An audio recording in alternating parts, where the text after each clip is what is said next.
Morning. Morning.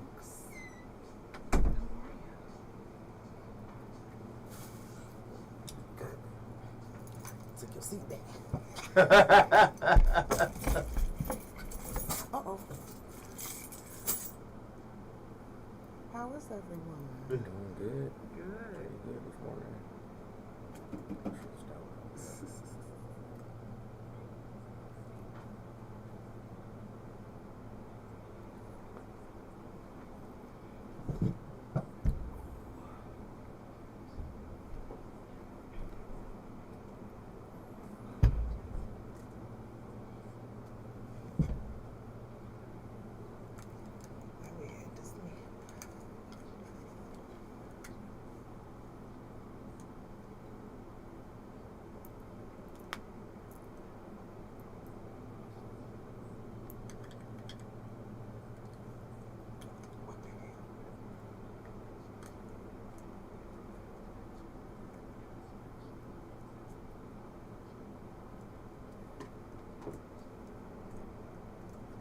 Can you hear? You good? It's so low. Yeah. Is that better? Thank you. Huh? How you doing? I'm good, thank you. How are you?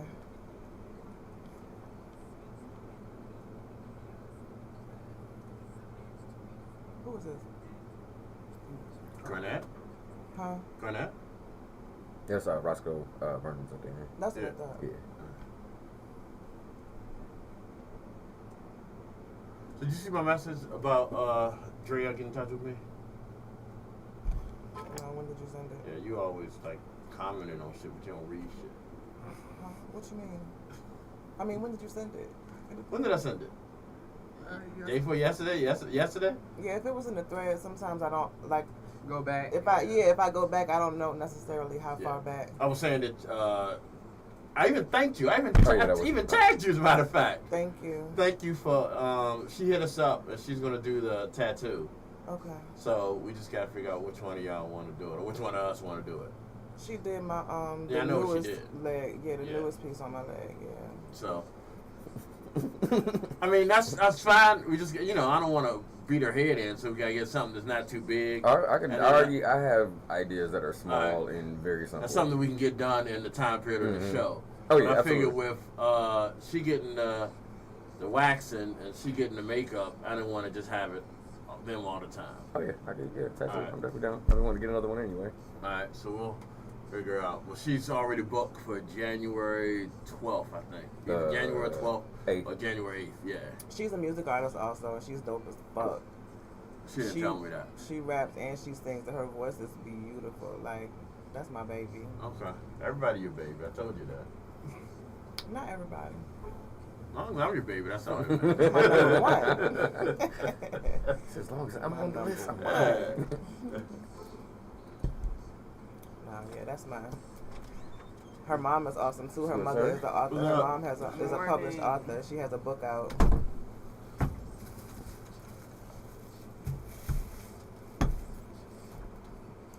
Is that purple or black? Say what? The bag. It's purple? Black. It's black. What the fuck you find? I ain't seen no black crown bag. Really? That night we was okay, yeah. Nigga got all the colors. Yo, you're really good actor. Yeah, hell yeah. That scene was really good. I was really surprised at how good you were as far as for not doing it before. That's why I'm ready for them niggas to drop the movie for real. I gotta see the whole thing.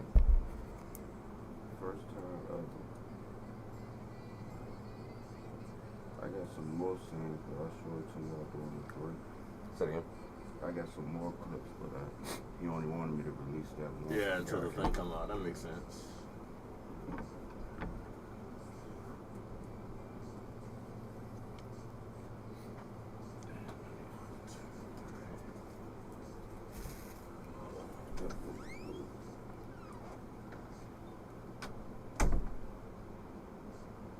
Alright, y'all ready? Yep.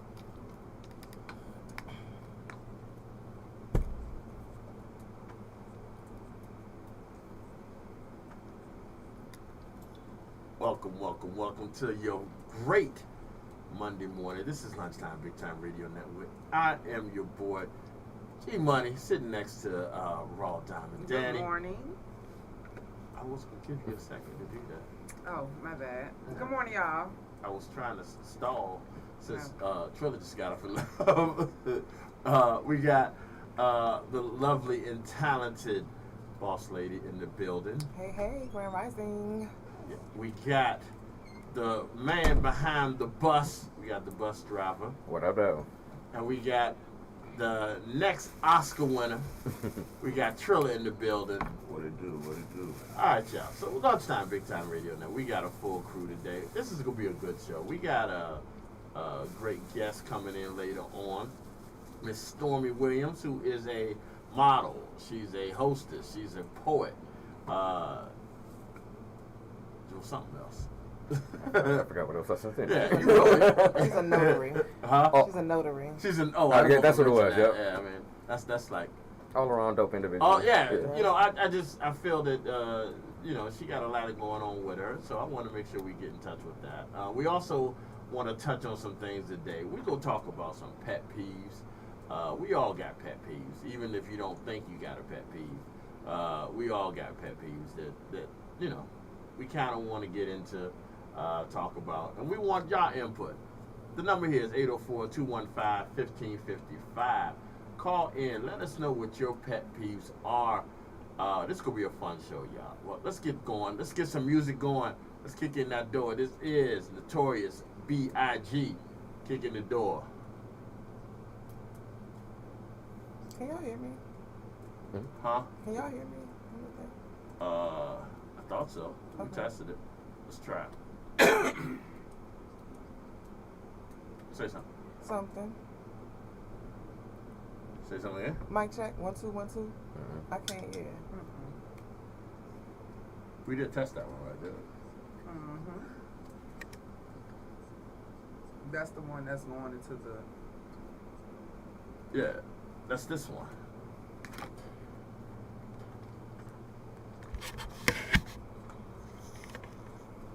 Alright. Say something again. Something again. Tap the top of your mic. Alright. I didn't mean break it. I'm about to say, you put that motherfucker up, ain't you? Hold on. Should it be Hold on, this hold on. cord and No, not that that's one? it's hooked up to this. Tap it again.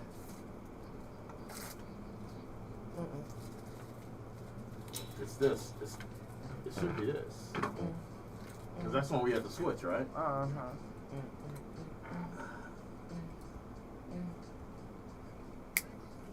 Alright, let's do this. Grab that mic right here. It's on the stand. This the one closest to me? Yeah. Okay. And use that until I figure this out. Uh-oh. No. Tap that. Yeah, okay. You good for right now. That's weird. Yeah, because I know we tested it because we switched it.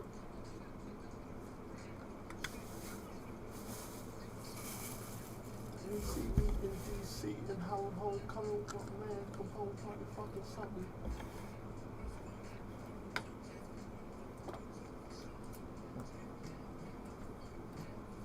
Jesus, get up and notorious.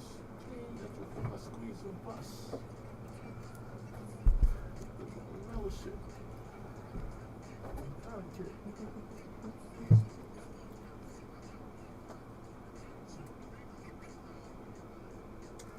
Kick in the door, waiting in the fourth floor. What you got with Papa Jones with me no more.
Hey, do me a favor. From now on, when you anybody that's listening, when y'all book a guest, get their email. Gotcha. So you can put there's a section in there in the booking where you can put the guests, put in the email. That way they get a confirmation letter that was sent to them, telling them the address and all that stuff. Got like you. that. I was thinking about that this morning. That's crazy. All right, cool. All right, y'all. Here we go. This little Busta Rhymes, Kodak Black, homage.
So he don't got no idea when this gonna come through. He just said it's on deck.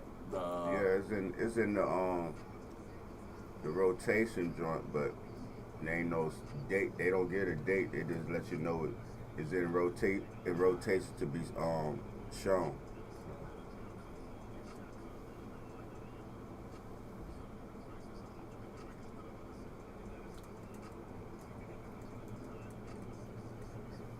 What type of beat can't Busta Rhymes go over? Huh? I said, what type of beat can't Busta Rhymes go over? I mean, this one is new ones. It's just.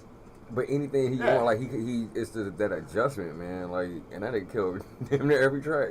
But see, my thing with this, I don't think. It's unexpected I don't collabs. think. No, I don't think he goes on beat. I mean, not goes. You know, I don't think the beat makes a difference. That's what I'm saying. Right now, like he can do anything. That's what I'm saying. Like any type of beat. Because technically, this is just like a basic, 4 beat. So it's real easy. But he's not on beat. His shit is just always just it flowing. Mm-hmm. So, yeah, definitely unexpected collab too. Right. That's why I did it. But the shit, it kind of works though.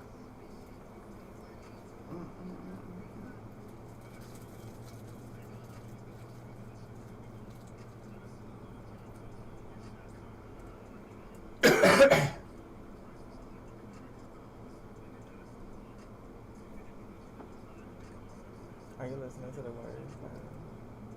They talking to each other. That shit is really dope. I like that. All right, we going. That's all right.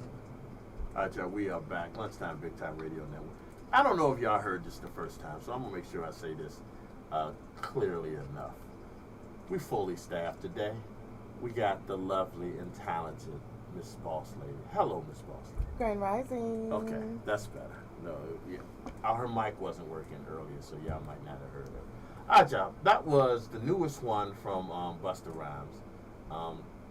I love the concept because, like we were saying earlier off air, that's not a combo you expect. Would expect. Yeah, but it works though. Like I mean, with this track, it absolutely worked. You know what I'm saying? And like you were just saying, like Boss Lady was just saying, like they talking to each other in the song. You know what I'm saying? It's kind of a bridging of 2 generations. I think like the shit's kind of fire. Was that homage? What was the name of that song? Homage. That's what I thought. Yeah. So that's exactly what it's doing. He was paying homage. If you listen to the lyrics. Mm-hmm. Yeah. That's really dope. That's dope. I think it was and like I said, I picked that because I saw the word homage, homage, however people want to say it. I saw it and I'm black. Give me one. And I looked at the pairing and I thought that's a weird ass pairing. Mm-hmm. But then I think Busta goes with everybody. Like Yeah. Busta is like, hot sauce. Busta, you can put Busta with anything and it's gonna be work. good. It's gonna work. You know what I'm saying? You can put hot sauce on cold food, it's still good. You can put hot sauce on hot food, it's still good. You know what I'm saying? So that's kind of what I thought with that. The reason I did this, last night, I was just, just chilling, watching YouTube, thinking of ideas for today's show. And I came across Drink Champs, which I watch every now and then. I'll watch every now and then. But I came across Drink Champs. And the Drink Champs episode was the most recent one, the one they did with DMX. Not DMX, DMC, obviously of Run DMC. And the thing that caught my eye is it was 4.5 hours long. And I'm like, what the fuck you got to say for 4? Then I thought, oh shit, I'll show 4 hours. It was like 4.5 hours long. And I'm like, I'm going to look at it. I'm going to at least look at it till I fall asleep. So I started watching it. I watched the whole damn thing. Growing up in my era, obviously Run DMC was like gods to the hip hop community. I learned so much about stuff you didn't know. That it was amazing. And you don't think about how close knit, even during that whole East West shit, how close knit the hip hop community was. One thing I learned looking at that video was that that infamous photo of Tupac and Suge Knight sitting in the car the day Tupac was shot. They were at the Lux Hotel in Vegas. They were there to pick up Run DMC. They had just Suge Knight was about to announce that they were bringing Run DMC to death row. Some people thought it was going to be like a smack in the face to the East Coast or something like that. We don't know exactly why he was going to do it, but that was what they were doing. They were in talks to bring Run DMC to death row. So they invited Run DMC to do the after party for the fight, for the Tyson fight. And they called Run DMC and they were like, yo, we downstairs. We will give y'all a ride to the fight. And the only reason they did not go, the only reason they didn't ride with Suge and Tupac is because Jam Master Jay wasn't dressed. He wasn't ready to go. That is the only reason they didn't get in that car. Can you understand if they would have gotten in that car, then there's a good possibility that they would have caught some bullets too. So it's just like certain things you think about, like we were saying earlier, certain choices you make, no matter how small you think those choices are, can affect, are going to affect your life. We could be in a whole different trajectory if Run DMC would have gotten that car. But I thought that was amazing to hear the story that you never heard before. Is to hear that, first of all, to hear that Run DMC was going to be on Death Row. That is just amazing. That's just crazy to think about. And I don't know, like I said, I don't know whether or not Suge was paying homage or Suge was being petty, or a combination of both. But that was what his plans were. And they said that what happened is they didn't go with him to the fight. They went to the venue. They were all in the club in the venue ready to get started. Some guy ran into the venue and said something to somebody, and DMC said the crowd just vanished. Everybody ran out. And then a guy came in with a briefcase, put the briefcase in front of Run DMC, opened the briefcase. It was $200,000. I said, "This is the money for y'all show, which y'all not performing today." Damn. And he said he didn't realize till the next morning that Tupac had got shot. Like he didn't know. He just know that they were supposed to perform, and they didn't. They didn't. They got paid for it because Suge was a man about his money. He got paid for it, and then they found out the next morning that Tupac got shot. It's just you trip off the connections about some of that. So like I said, if you are a hip hop head, as I am, check out that interview. It was one of the greatest things I've ever seen. I mean, it was really one of the most. I mean, I'm just adding some things about it that I thought was interesting with y'all because I think out of majority of what he said, y'all can relate to that. Y'all know about Tupac and stuff. but it was so much other stuff that you might not ever known about. And that's the thing. I'm sorry. Yeah, But- that is kind of crazy. Just kind of getting that same night from other perspectives. Right. You know what I'm saying? That like all those little details definitely kind of help. You know what I'm saying? Enhance the story and kind of connect some dots for real. I'm gonna definitely check that out. I think that's just amazing to think about. You know, what could have happened. But you know, for the same thing, anything could have happened. You know, Tupac could have had trouble getting dressed too, and he wouldn't have showed up. You know, you don't know what could have happened. The whole butterfly effect thing, like Right. that one little thing can kind of change the course of everything. Yeah, but they said, you know, rest in peace, Jam Master Jay was, and DMC said this himself. He said Jam Master Jay was like a woman. No offense to women. Jam Master Jay was like a woman. He said that it took him forever to get dressed because he was always, he'll put something on, and then he'll go to the fellas like, how this look? Do I look okay? You know, like that. Say, nigga, just come on, like Yeah, damn. he said that. He said that's what Jam Master. He used to always put on his clothes and be like, "How this look? You know, do I look okay?" And like, they probably said that you look fine. He was like, "What does fine mean?" Right, you know what I'm saying? You know what I'm saying? I don't think Again. these shoes match these pants yet. Like, yeah. that's my segue into pet peeve. That is a major pet peeve for me. I hate when a female always that because they want you to tell you the truth, but then they don't. Because I mean, like when they ask you how I look, do I look fat? Do I look? And you be like, do these clothes make me look fat? No, bitch, the fat make you look fat. I mean, it's just like, I mean, it's I can say like because I always think like my wife is beautiful, so it's like, do I look nice in this? My opinion is always going to be yes. Yes. Because that's just how I feel. So stop asking me if you already know what the fuck is going. Like I tell all the time, like FaceTime your homegirls, call them and ask them because I'm going to get my answer. And then it's still not going to be the answer that you want. You're going to end up calling them anyway. Let's just cut out the middleman. Go straight to them.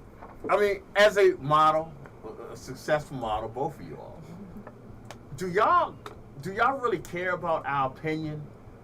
Yes. Absolutely. Okay, but you do understand, especially just like bus driver just said, if we are your significant other, first of all, we're not gonna say no. There's no way we're going to tell you no. Unless you really going to embarrass us going out there, there's no way we're going to say no. Well, that's the problem, because don't lie to me. Because, like, when I ask my husband, well, I'm not one of those does this make me look fat women, but I will say, can you see my fat? Like, because I know what my roles are. I think the question is not really, does this make me look fat? That's a different question. I think the question is really supposed to be, can you see, is my fat noticeable? Right. It's like, and that's a different question. That's a different question. So it is a different question, but that's how I ask it. Like, look, all right, look, how my little area right here, look, can you see it? Is it noticeable when I turn this way? So that's what I'm really asking. And he's going to tell me, like, yeah, bitch, I mean, I can see it. It's there. But I love it. I love it. That's why don't ask me, that. do I look bad? I love it. I mean, that's why we together. Don't ask me. All the rows and Yeah, all you that know, shit, as a matter of fact, we don't give a fuck, right? We don't even need to go to this. I mean, but I just don't That's understand probably why. frowned upon when you go outside with no clothes on. Oh, well, okay. Can hopefully I won't get in trouble for this. If you think you're gonna get in trouble. No, I'm talking about what I'm gonna say to her. Hopefully I don't get in trouble for this, but I do want to say something about you. And this is something we've said in private, but I don't think it's a personal thing. So I'm gonna say the one thing, like I'm a photographer. I do my best to do what I think. Like I try not to over edit a person, because you know that if you don't look like that today, then why am I going to edit your picture? Mm-hmm. So I try my best to not to over edit, but just to kind of enhance and stuff like this. God, I hope you don't get mad at me for this, but this to me shows you. All right, so. He just said it 3 times. Right. I don't know. Obviously, So we already know you about to get in trouble. no. Obviously, because I'm really concerned. But this shows, you know, what we're talking about. So one of the things that I love about Boss Lady is that she is 100% her. You know what I mean? She's not, when we doing photo shoots or anything, she's not trying to hide herself. She's not trying to cover up anything. She is 100% her. Now, a lot of women that I do photo shoots with will ask me, you know, kind of blur that out for me, or you know, kind of. I don't want nobody to see this. There was and so I've got to a habit of sometimes doing that without asking, because I know that's what they were saying. And some people are embarrassed to say, you know where I'm going. Some people are embarrassed to say what they are, what they want taken care of, because they don't want, you know. But some people. So I had a habit of sometimes doing this for her, thinking I was doing her a favor, thinking I was helping her, thinking I was stopping her from saying to me, "Gee, take that out." I think it's sexy, and I didn't know she thought it was sexy until later. Real women have curves. We all know this.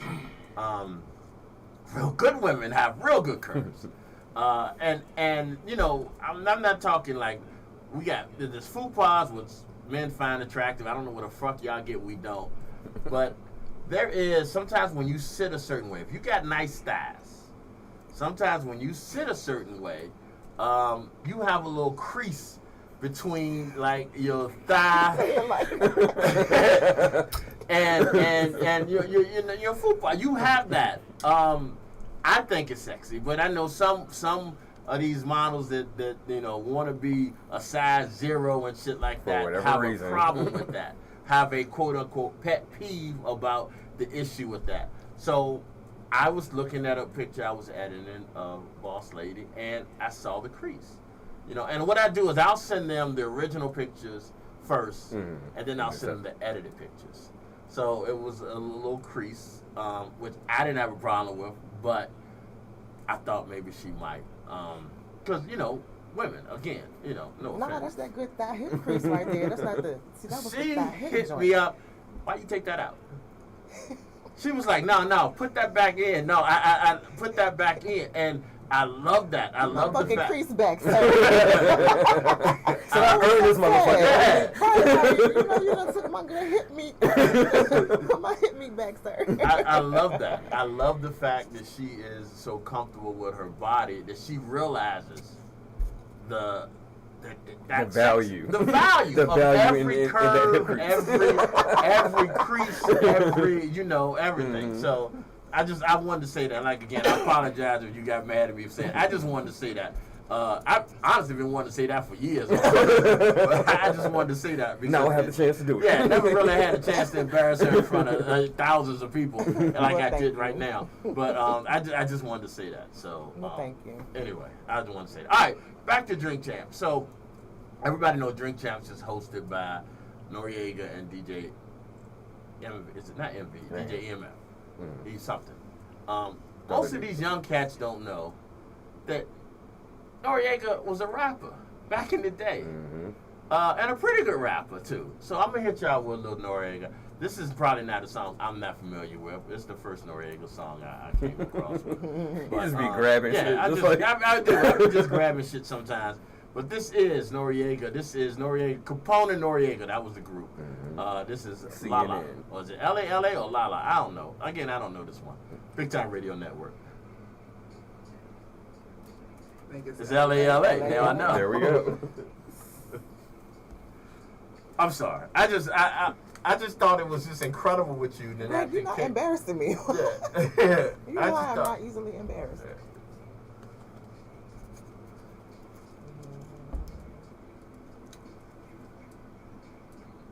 I've heard this song.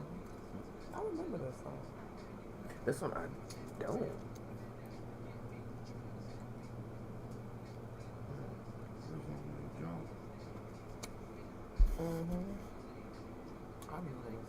It was number 10 on this CD. Man, nigga, you know that track number and everything.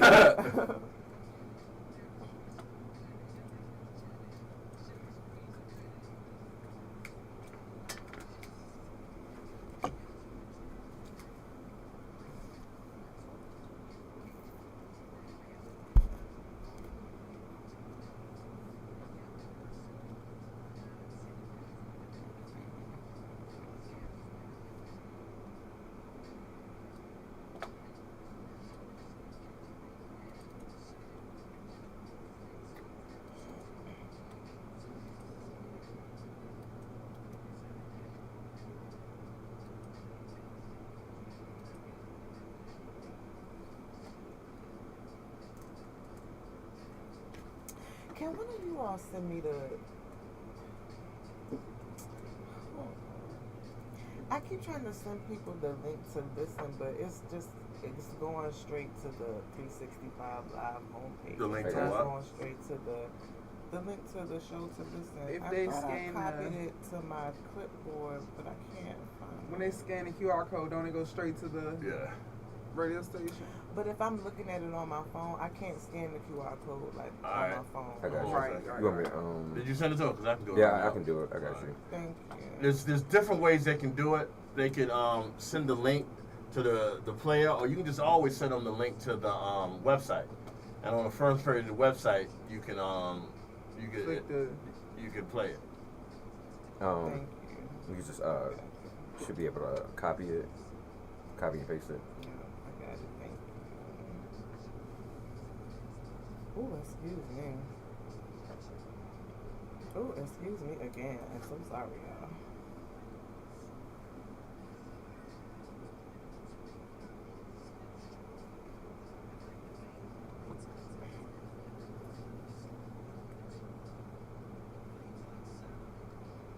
All right, so I think Tuesday, I think I'm gonna come to your show. I know I keep saying that I'll never show up, but I think this. Go ahead and run my flyer, man. Put Tink on that joint. I ain't putting no more artists on no flyers. Either you coming or you ain't. All right. I'm getting tired of waiting and doing that. That's holding my shit up. That's how they do. Fuck it. I'm gonna And come that's to to your all show. y'all listening. If Come on. I ask you to be on there, I ain't gonna ask more than once. He Fuck talked to it. us live. You talking about from Wednesday? Yeah. Tuesday. When you do your show Tuesday, I'm gonna come up here with you. Okay, all right. Because what I think, and I'm talking to you too, boss Okay. lady. What I think I'm gonna end up doing, because for some reason, let me not say for some reason, Rockwell's not gonna be able to do G Spot Okay. Tuesday, so I think I'm gonna do it. All right. And I want you to okay, come. I'll With come me. this time. I want you to come with me Tuesday and Okay. do G Spot with me. So, so right after your show, we just gonna go straight into the G Spot. All right. What time? I don't 8 pick the o'clock. boys. Okay. 8. Oh yeah, I just picked them up. 7:30. 6. 6:45. Matter of fact, 3:30. You understand that I'm like 32 minutes away from you, right? just stay here tonight. Just stay here. Not too much on me, okay? I know. But yeah, so if you want to stay, you can stay too. Okay. That's up to you. Well, I just have to say, your hair is so pretty. I love Thank it. you. When I walked tried to in, give a was compliment still today. I just got responding. it braided. She was just telling you. Maybe she was just sharing. Hold on, before you give her a comment. All right, y'all. This is another Nori song that I love. I know this one. This is N-O-R-E. N-O-R-E. All right, go ahead. I'm sorry. Thank you, honey. You're welcome. Gee, what the fuck is wrong with my mic? Just going through it.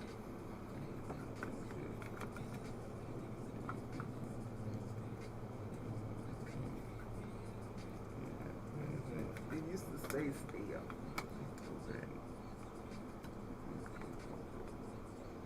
I think the mic just had it. Yeah.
is heavier than normal. That's all it is. I gotta tighten it up.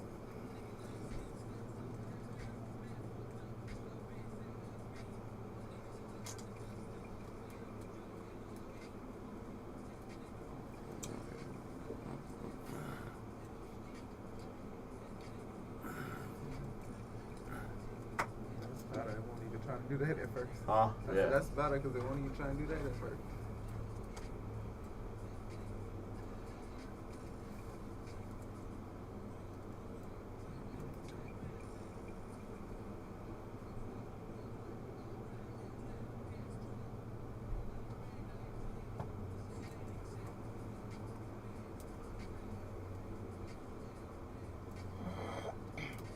All right, y'all, here we go. VA's own Mad Skills. Move your body.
Hey, do me a favor, Jose, move a little closer that direction. Because they know my real name. Thanks.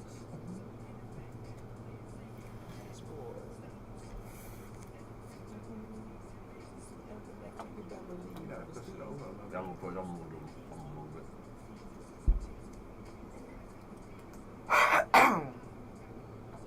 Because I bring it to you live.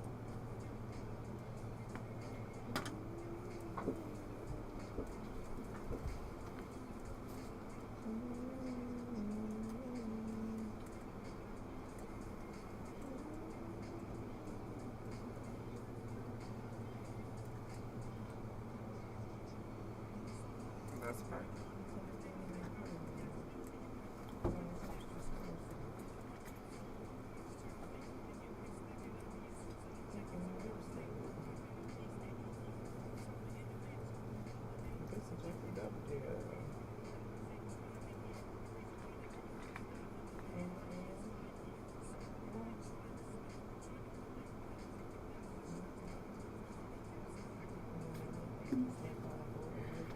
They're talking to you on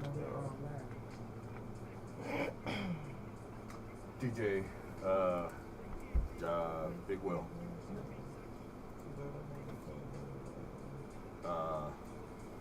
Bars is DJ.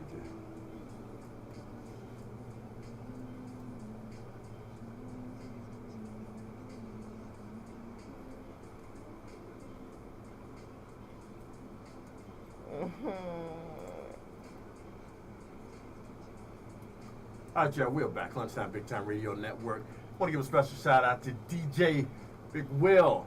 He is the newest member of the Big Time Radio crew. He is the DJ for Bars Block. If you didn't get a chance to check out Bars Block, incredible show this past weekend. We had, you know what? I'm going to hit y'all with Bars Block real quick. Big Time Radio Network. I'll be back and I'll talk about it. But I have more time. So he got a live DJ too. I'm gonna talk about yours too. His DJ's in St. Louis, so we got to do his. He's gonna do a video conference every show. Okay. Yeah, but his DJ is in St. Louis.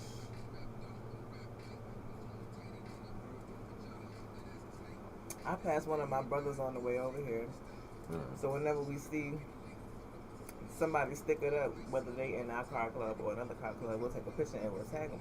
So I took a picture of his truck and I put it in the group chat today. Literally this morning. Where he is right now. And he messaged back and was like, I don't even know where I was this morning.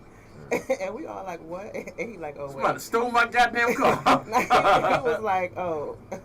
No, he was like, don't even remember where I was. And he was like, oh, this morning at work. But he's still at work. So I sent him a picture of his car outside work. And he was like, I don't remember. I don't remember where that was. Do me a favor. If you ever see my car somewhere, don't take no picture of post. No, this is in our group chat. This is not on. Yeah, I'm just saying. I just I want to say that right now. This is not that type of group, y'all. I mean, I wouldn't. Why would I do that?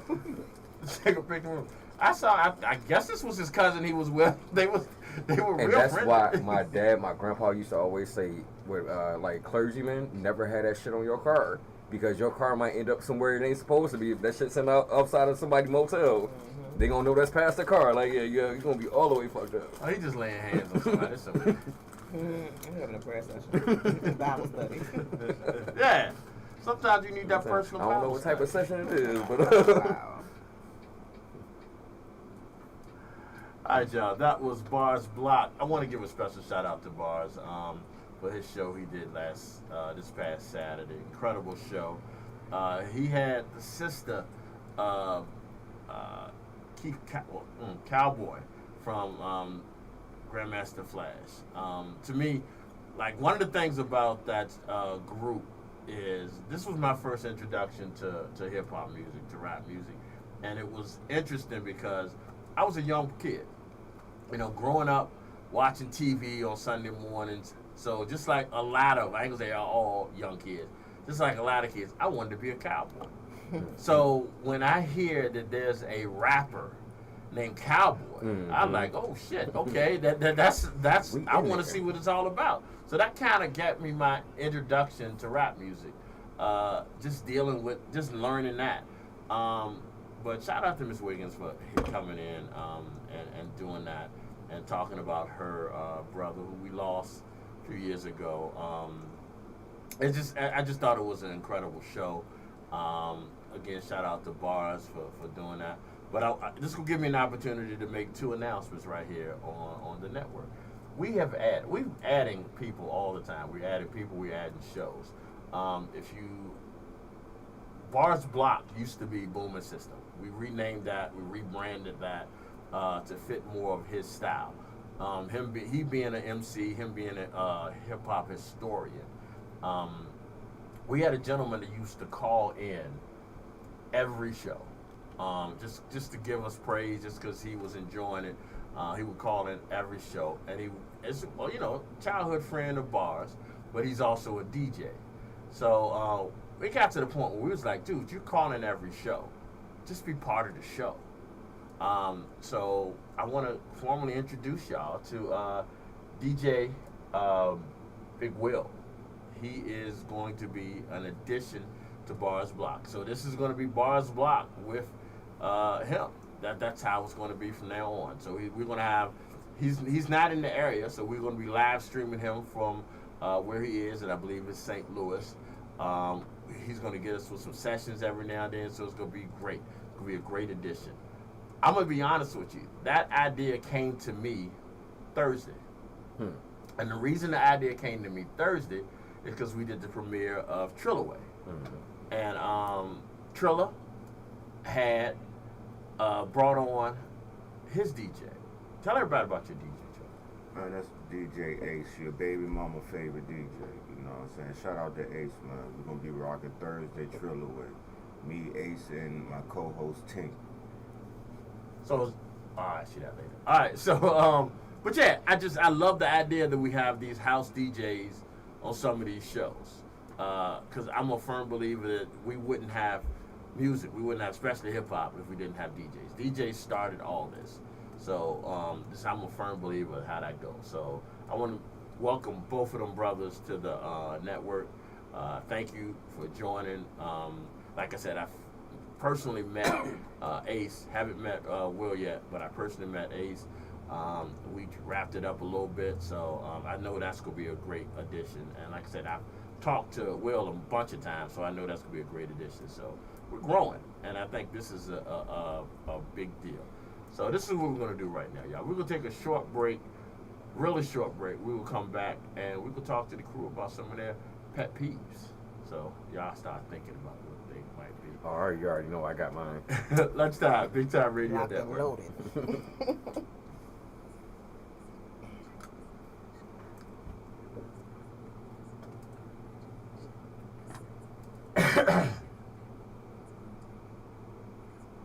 You got sports?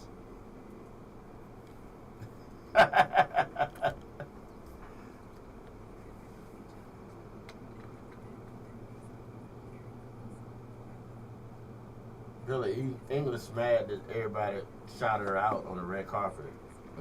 I mean, Who? Billie Eilish. What did I say, English? I knew what you meant. Yeah. She knew who I meant too.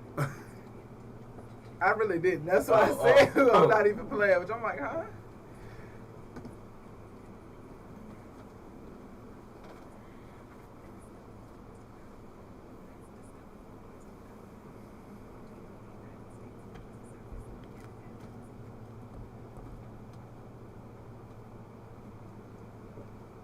All right, y'all, lunchtime. We are back. Before we get to our main topic for the day, I'm gonna throw the bus driver a bone, because I know he's been just dying to do this. Yes. So I'm gonna hit y'all with I always forget the name. The Team Bus Sports Report. Team Bus Sports Report. Yes, sir. Yes, sir. And So, really, honestly, it's really just slow NFL down, man. scores. Slow Oh, down. My bad. Slow down. God damn. My bad. Y'all I'm got sorry. one good fucking year. No, seriously. Team Sports Bus Report. This is my boy Bus Driver. So, for real, it's really just NFL scores, and Sorry, go ahead. it's really I just didn't because, intentionally do that. you know, I'm saying my team won, so I get to actually say the shit on radio. But I will go over these other teams just because I kind of have to. So anyway, Not I have to. because I mean, you know, I gotta have something to fill in that Lions score. And y'all see, I don't do it when the Lions lose. I don't know if anybody's noticed. Lions is always last. All right, so Thursday night we had the Cowboys and the Seahawks, and unfortunately, since the Cowboys couldn't lose, or I wish they would have lost. Really, I wanted both teams to lose because whatever. Cowboys beat the Seahawks 41-35, and that game was actually pretty solid game. Finals yesterday. The Colts beat out the Titans 31-28 in overtime. The Falcons, not surprisingly, beat the Jets 13-8. I'm gonna skip over that score. We're gonna have to come back to that one last. I mean, look, the surprising, yeah, I'm gonna say it. Surprisingly, the Falcons won. Watch your mouth. The Texans beat out the Broncos, and I feel like C.J. Stroud, the quarterback that they got in with the Texans, he's the next big thing. Yes. This man has been balling out this entire his rookie season. And honestly, I kind of feel like with this game, it was somewhat of a passing of the torch because Russell Wilson used to be that guy for a while. So it's like, you know, that's definitely next. Did you see that injury? I didn't. Wasn't it was a dude like broke his like fibula or something? Yeah, man. Yeah. It was bad. I didn't see that one. Probably end up watching that shit later though. The Chargers beat the Patriots. This game was sad, 6-0. So that was probably what 2 field goals or a touchdown and a missed field goal. So we already know that was a boring ass game. The Cardinals beat out the Steelers 24-10. Steelers really been struggling. The Cardinals are even worse. So that's really really embarrassing. I'm sorry to y'all lost Steelers their fans. quarterback too. Who was that? Pickett. Yeah. Another injury. I think that's a thing that's kind of I feel like it's been plaguing a lot of teams. It's all every year, but it seems like it's been especially like prevalent this year. Quarterbacks going down. We kind of saw this one coming. I'm sorry, Raw. The Commanders were blown out by the Dolphins, 45-15. I mean, of course, the Dolphins, they've been doing anything this year. Like, I feel like that is a surprise. Hold on. Can I say one thing? And not to move past it. Shout out to that quarterback. Oh, yeah. He is incredible. Oh, yeah. Tua is a beast, yeah. Terrible. No. I'm talking about watching this quarterback. Oh. He is extremely good. He's just surrounded by mediocre players. JV players. Yeah. If he gets a good team around him, like he's leading the league. Mm-hmm. You know, if he gets some good players around him, Washington might be the team to beat. I mean, they got some work to do. Some year. Yeah. And that's the thing, but just move on. But I mean, but you see, you know, once again, like we're gonna get to them in a minute. What the Lions are doing, it kind of takes some time to kind of get the right pieces in there. You know what I'm saying? So I mean, don't lose all hope. Hold on. Hey, look, not to don't lose all because hope. they had their good week this week. Don't you be doing that. I'm just like the Lions. You try to. I'm sorry. I'm sorry. 9-3 is not a good week, sir. That's a good season. Try to build every other team. I'm saying, but I know what it's like having a trash team. So you know, I'm trying to give people hope. You know, finish the damn Washington. Almost brought it moving on. Almost. The Rams blew out the Browns. Not too much on Washington. Y'all got fans, just so y'all know. The Rams beat the Browns 36-19. I actually was watching part of that game. It started off close in the fourth quarter, and the Rams just fucking lost their shit and scored a bunch of touchdowns. And unfortunately, the Green Bay Packers beat the Kansas City Chiefs last night 27-19. Which is really disappointing because once again, my division, I need them niggas to lose. Man. And finally, the last score from yesterday, the Lions, the Detroit Football Lions, beat the New Orleans Saints 33-28. Who they played? That was like practice. I'm sorry. I'm gonna actually have to go through the schedule to show you who the Lions beat this year. Just so, I think we beat y'all this year. Actually, did we play y'all? Actually, no. If we did, we'll whoop that ass anyway. But yes, that is the sports report for today. Shout out to the Lions. Fuck all the rest of y'all. Wow. All right, so it's obvious. Very biased. We gotta get unbiased news. It's obvious, but no. Here's the deal. Honestly, as I'm not a huge football fan, but I enjoy certain informations, and Detroit has been infamous for being a shitty team. Absolutely. 0-16. Yeah. I was there. I was a fan then, so that's why I'm talking my shit now. So I don't have a problem this man beating his chest now, because this might be the one and only time I'm telling you that they make it to the playoffs. I gotta talk my shit when I can. Like I'll be the first to admit. Yesterday, when I turned it on, it was 21-0 in the first quarter. I'm like, who the fuck is this? So I hit up Driver's like, what is going on with the Detroit team? And he's like, yeah, man, you know, we finally got over the curse. 5 minutes later, it was 24-21. They just ran up on them, and I'm like, oh shit, we spoke too soon. And then luckily they came across, but I believe that I want to get this man this chance, because if you got somebody, if you were like, okay, we know your team. Who's your team? Atlanta. Okay, who's your team? Washington. Okay, so we got two Washingtons, and I think they're on the cusp. They haven't, except for last night, they don't really get blown out that much. Atlanta, I don't know much about Atlanta. I kind of stopped. That's all you need to know. We in the playoffs. I stopped. My whole concept of Atlanta is, like I said, I don't have a football team. I have players that I follow.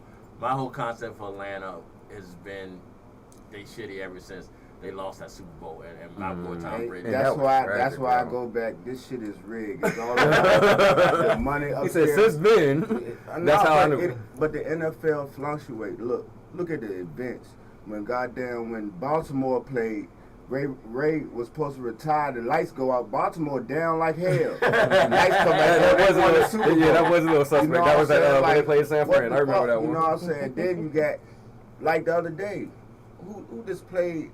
One of the games was Philadelphia and motherfucking who they played. You know what I'm saying? Like Philadelphia, San Francisco. Philadelphia been blowing everybody out. Then you want to go to San Francisco and play like shit. Everybody, each team, look, man, they got a contract. They know who they want to win at the end of the season. I guarantee it'll be Atlanta again against probably they're gonna let Detroit go. Watch what I tell you. And look, I'm not necessarily saying that we're gonna make it to the Super Bowl, but if it is rigged, I need them to go ahead and rig it so the Lions win the Super Bowl. And it's gonna happen. It's gonna happen. And I'm good with that. You like, you know what? You know why Atlanta lost that? You know why Atlanta lost that Bowl, I'm good. Like y'all, let's remember who was supposed to retire that year. The GOAT, right? He was supposed to retire, right? And they would look. Oh, he might get this last one for his retirement. But Tom Julio Jones got in the end zone. They didn't call the flag or nothing. The game over. That man got his Super Bowl. Now all of a sudden, next day, oh, I'm not gonna retire. I'm gonna come back next year. Come on, man. This shit rigged. I rather watch college football. I could see where you can get that. Like I read somewhere a couple weeks ago how, and I don't believe it's rigged. As someone that played, I don't believe it's rigged. It's hard to tell motherfucker that's out there 2 a days and shit like that you gotta. I don't care how much you pay me.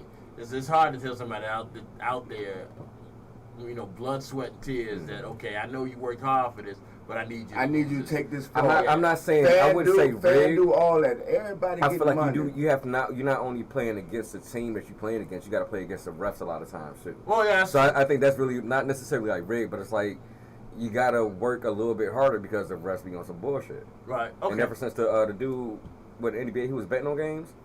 That's why I've been looking at refs like real kind of suspect after that. And that's why I fall back on shit like that. FanDuel, look at the spreads. Look, you know what I'm saying? That was thick. Look at the spreads. And he was making bread doing that shit. Like that's fucked up. But you know what I mean? Talking about, well, let me first finish what I was saying. I read something, and this is going to kind of fall into what Trilla said. And like I said, I'm not a conspiracy theory person, but it's ironic that, you know, they choose the Super Bowl locations way before it happens.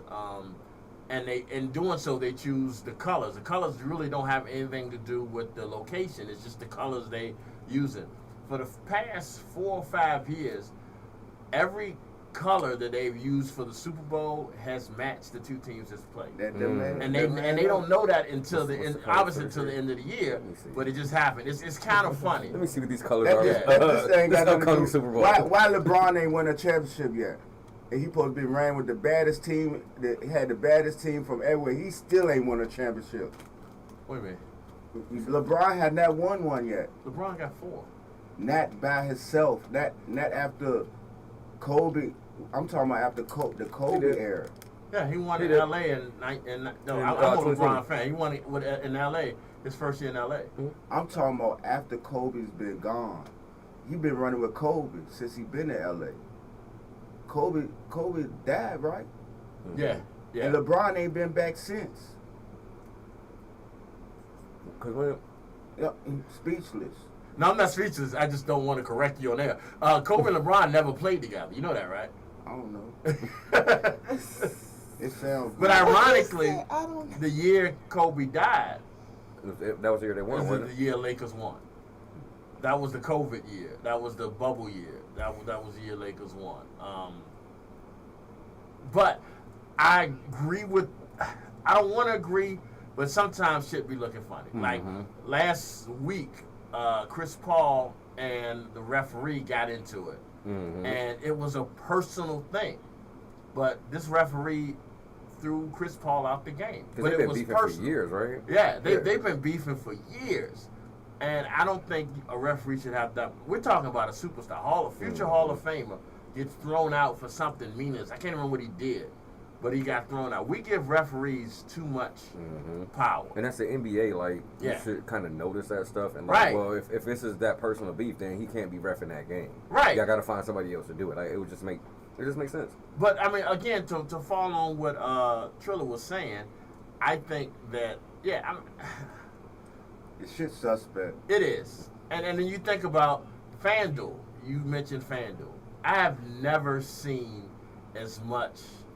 FanDuel is sponsoring or you know, has a lot of money in NFL. How do you allow that to happen? If you're in the NFL, how do you allow a sports betting, but then get mad when people are betting?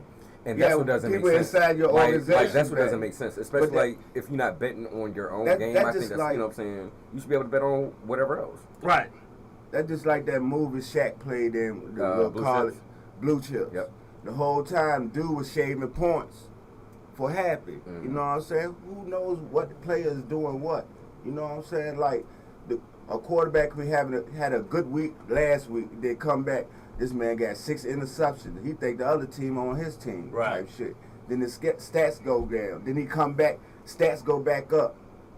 See, I don't understand the over-unders. I don't bet. That's why I don't bet. Yeah, I don't That's really why I understand don't. over-unders. I don't understand that shit for real. Do y'all bet? Parlay and do you bet? Like, no. I've been on FanDuel. I don't do it regularly, no, but I had a friend that used to do it. My homie used to do it and was like, "Go, you know, I'm gonna get if you sign up under me, you get the 50." So I did it for a little while, but I don't get like I don't understand how to do it. I don't understand but it's becoming so important. And they not the only one. It's becoming so important. They talk about it on Sports Center. Yep. They're like, okay, can we got an over under for this? And what do y'all think? Vegas is saying that these are the odds. Before the game come on, they preview it and all that. Mm-hmm. They got Jamie Foxx doing that shit. I mean, you're right. Yep. Jamie is a spokesman for FanDuel. Mm-hmm. No, not FanDuel, for MGM. Yeah, MGM. Mm-hmm. They all tied up in the same shit. I mean, it is, and you know. I don't bet. And then they're going to tell you, if you got a gambling problem, please call. How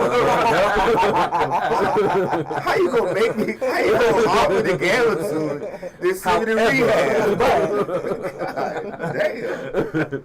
That is kind of stupid if you think about it. All right, we're back to the show. All right, I guess I'm going to go to music then because I spoke more than I wanted to speak on this subject.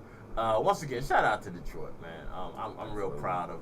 I'm real happy for you. Thank you. I appreciate that. Thank you. What scares me is when they choke in the playoffs. But see, I just need playoffs. I'm good. Like, okay, we done made it to the playoffs. You just want to make it to the first round. So I'm good. Like, I mean, because that's been more than what's been happening my entire damn life. So I mean, there's that little glimmer of hope. If I can get that, even second round playoffs. Hey, all right, cool. I'm good with that. We can stop there and then. I mean, I'm not saying that I would want them to, but if they stop there, I'm fine with that. So a playoff win to you would be like it's a win. Yeah, pretty much. Yeah, because it's been for fucking ever. Playoff party at your house. Like, yeah, we can do that. We can do that. We can watch that one game. I'm good with that. Yeah, I just, if and when they do lose, I'm Monday. That Monday is gonna be a terrible fight. Oh, it is. I probably won't even be here for it. I'm just gonna. Man. I have my little. I've gotten rid of Lions stuff before. Like, I went to a game a couple years ago and these niggas lost the way that they lost to Washington. I was like, yeah, I threw socks away. I threw my gloves away. I'm like, nah, I can't do this shit right now. It was tragic, but I mean, they were considered the bottom of the for a long time. For the last they were the bottom hole for the last like 36, 37 years. They were like the homecoming team. Like all of us went to high school, we picked the one homecoming team that we know. That we was gonna blow out. Yep. They were like Detroit was like, but I mean, you think about it, they had one of the greatest running backs to ever play the game. Greatest running backs to ever. Okay, I mean, arguably, I ain't gonna say the, but arguably. You said one of the best. I said one. Yeah. He was one. He was one that came out there. I mean, he was. He was. And you know, he left early, but he left on his quit. own. Yeah, quit is I the don't word. blame him though. I don't blame him at all. It was like he could at least went to the Megatron. But do you realize that some of the greatest players that were in Detroit said, "Man, fuck it, I'm not doing this." Because the team wasn't trying to let them move around. They weren't trying to build around them. Like none of that shit. And I understand it. They wanted to build it the way they wanted to build it. But that's the thing. Like, and I would rather get my money and retire and still be healthy. You know what I'm saying? I can still move around the way I want to versus being fucked up and still have no ring. Either way, you want to go get no championship. I would have left too. Because Barry took them all away, and then you're going to change my whole life, like, change my quarterback and my coach. Fuck that. I'm gone. That's not worth me in 30 years. Yeah, I would have emailed them too. In the bag for the rest of my life. You know, I would have emailed them too. Fuck it. I wouldn't have showed up. All right, y'all. We're going to y'all with some music. We'll be right back. Eventually, we're going to get to the pet peeves. We'll be right back, y'all. This is Life Jennings. Must be life. Must be nice. I'm tongue twisted today. Get your lips together. Thank you for cutting that right. I was going to say something. Don't worry about what these goddamn lips. Trust me, I am not. These lips. Let me stop.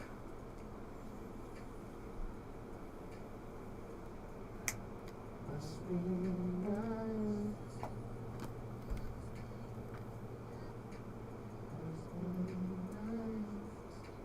The one thing I know. Oh, I know the whole song. Oh, you just say. I used to play this that whole CD on repeat. I don't know why I love this song. I like his voice. I like the raspiness of his voice.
He always sound like he just about to start crying.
All right, y'all, we'll get y'all with a little jagged edge.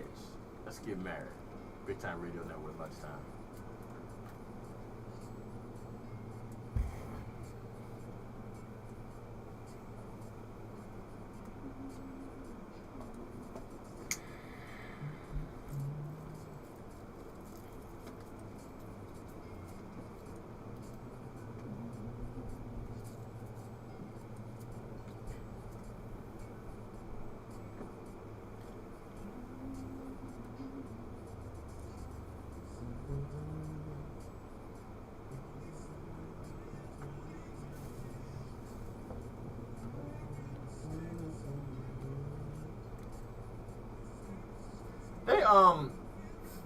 They did a.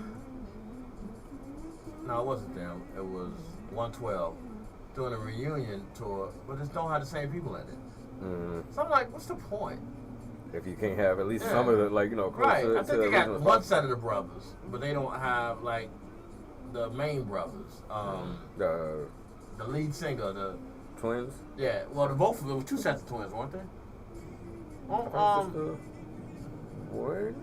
I don't know. Let's Google that shit. The one that has the mousy sound. Let me see. Yeah. He said the mousy sound. Yeah. It sound like a fucking mouse. That ain't 112, is it? Yeah.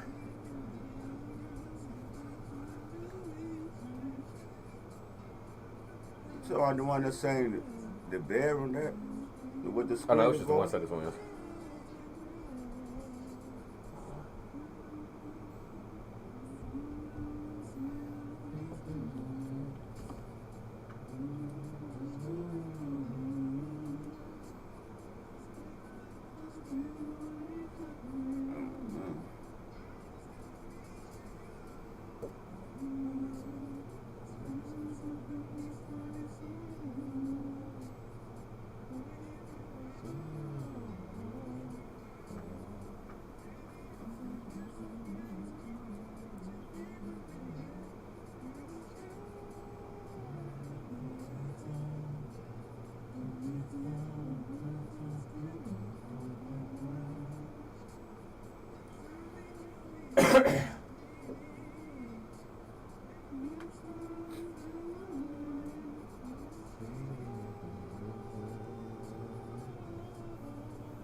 shit gonna bother me until I figure out his name.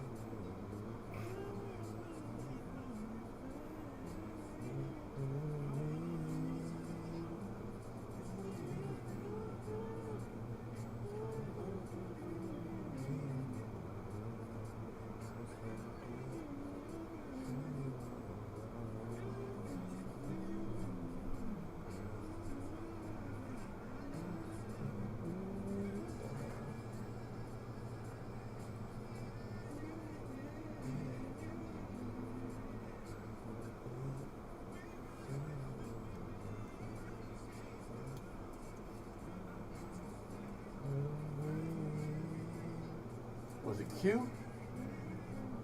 Either Slim or Q. Now that I see it. The only ones left now are Slim and Mike.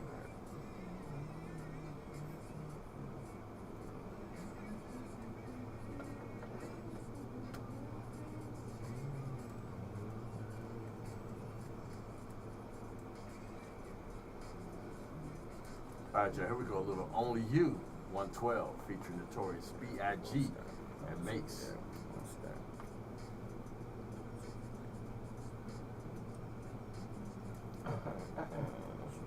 That's your problem there. You should have stopped.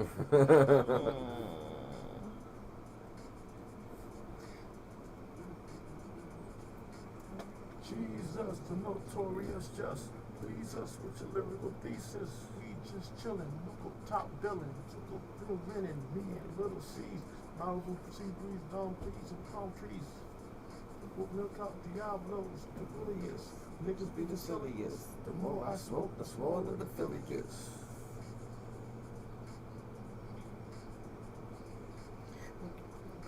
Tony feels good. Yeah.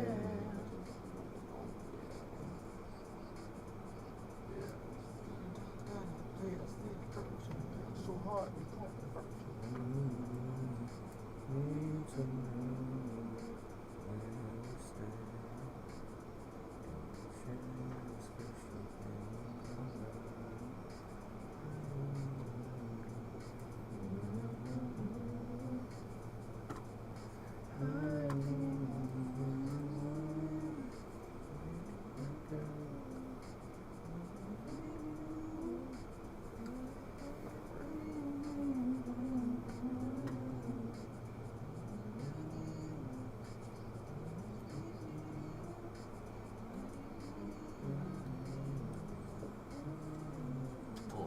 vibe now.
Oh shit.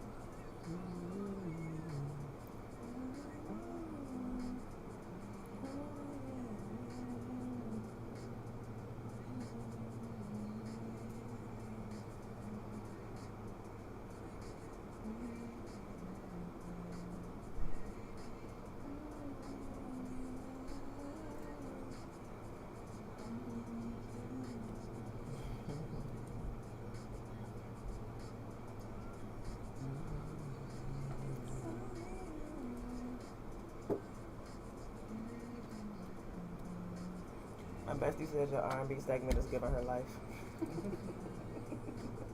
With the hands up. Praise hands. Yeah, like I said, I'm on a vibe now, y'all. So we're going to keep doing this. This is a little Drew Hill. This is How Deep Is Your Love? Lunchtime, Big Time Radio Network. And no, I'm not going to play No Distance, so I don't want to hear You're not going to play what? We didn't say nothing. They get mad every time I play New Edition. He didn't say nothing. He just keep on. Oh, yeah, nah, shit about that. That's why I went to the concert with. Oh, look at Stormy.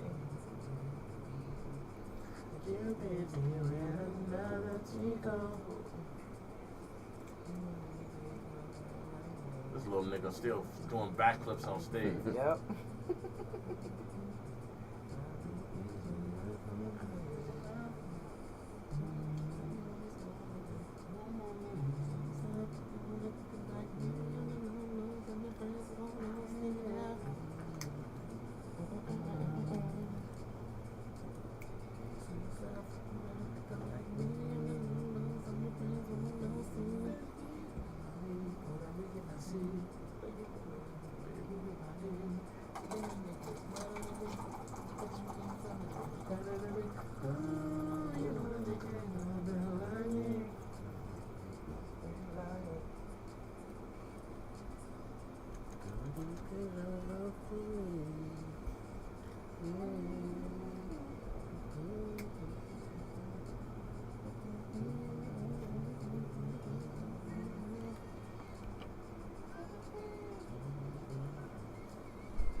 You keep looking down now, shit, I'm gonna look too. I don't need no surprises. What you hear?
All right, y'all, we're back. Lunchtime, Big Time Radio Network. We're going to finish this going down memory lane R&B thing, but I figured I want to at least get started with this whole pet peeve thing. But I'm not even going to lie to y'all. I was on a little vibe.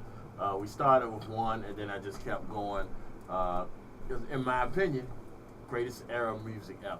It was like that 90s up until like the late 2000s, mid 2000s or something like that. But anyway, we're talking, why do I have the sports music playing background? We're talking pet peeves. A pet peeve is just something that just like really irks you.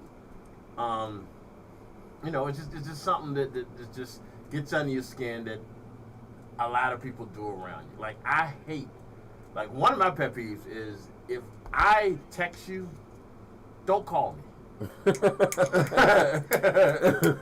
Yeah, if we're having a conversation and I text you, unless I say call me, don't call me. Because obviously I'm texting you because that's the point I'm texting you. And that's just like a major thing with me. Like, I'm not a phone person at all. I don't like the phone. And like I tell people all the time, I'm an asshole. I say shit sometimes out of my mouth that I have to think about. I have to think about it before I say it. Text some shit. Yeah, but I text shit too. Right? Yeah. But just for every text I send you, just know I erased like 2 or 3 of this motherfucker. But yeah, that's my thing. If I'm talking to you face to face or on text, on the phone, I can't check myself. I can't be like, oh, they might not. Because, I mean, like I said, I make jokes all the time that I think funny. You might not think it's funny. And you be like, yeah, you know, like, I might say something about your mama dead. I don't know this stuff. So I like to be able to text so I can kind of slow everything down. And be like, all right, G, you really want to say that? And I still fuck up. But I'm like, all right, G, you really want to say that? Yeah, that's the scary part. Like, this is the end result. Like, this is the watered down version. Like, I'm also not a bright we don't person. get the originals? That's scary. Yeah. Oh, no, you don't. Shit, in that group text, I be careful sometimes when I say something. So, like, what's a pet peeve for you? One I can think of comes from, like, growing up and having to clean up when I'm washing dishes. If I've done went around the house and looked to see if I got all the dishes and I'm washing the dishes. One cup. Like, don't bring no more dishes. And so you better hold that shit to the next time, nigga. Like, what kills me is they bring them in there and they sit them to the side. Like, I'm mad. So the first time I'm gonna yell is just put it in the fucking sink. Like, that's why they send them to the side, because they trying to get yelled at.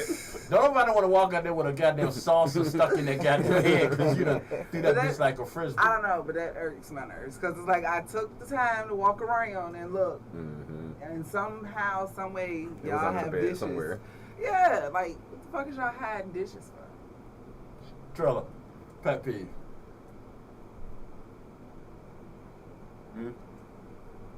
What's the pet peeve of yours? Oh shit. I can just tell you one of mine right now. But what's a pet peeve of yours? All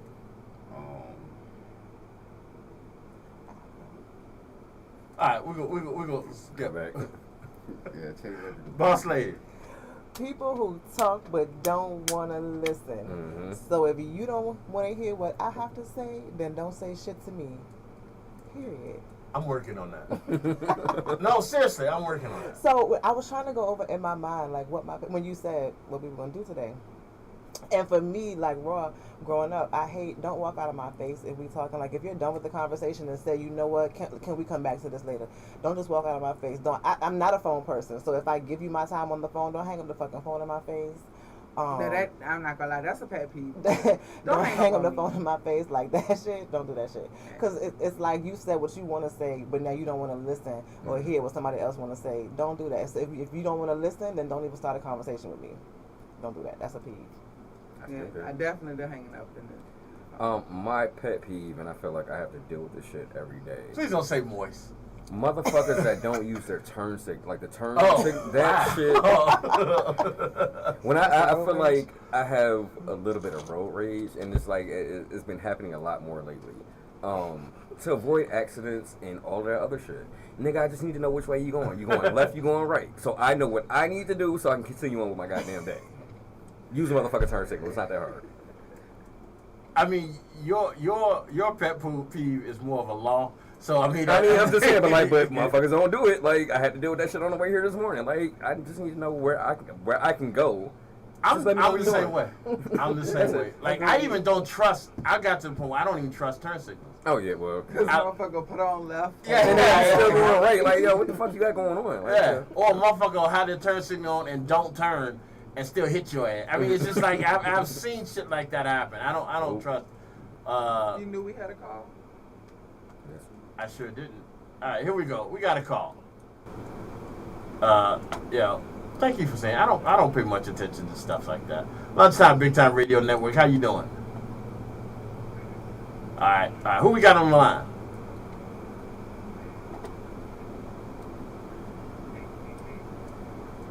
Oh shit, Boss! I don't know your number. What up, Boss? Yo, did you hear we was playing your music earlier, man? I don't want to publicly say that everybody.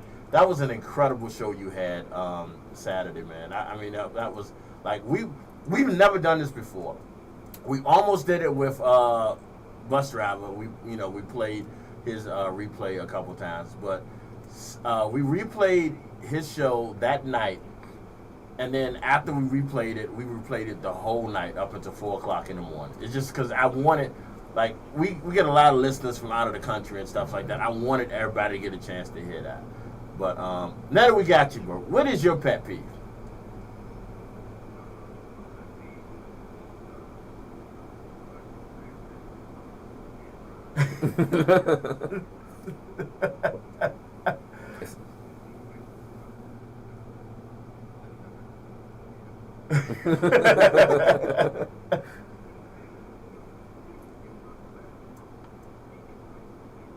Wait, are you serious? That was a thing back in the day.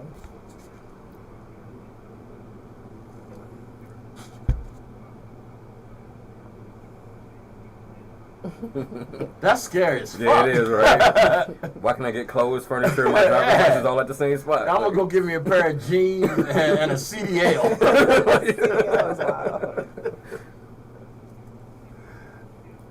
Sears and Roebuck, yeah.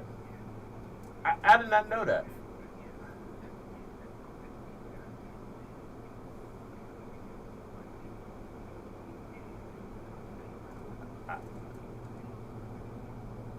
Mm-hmm.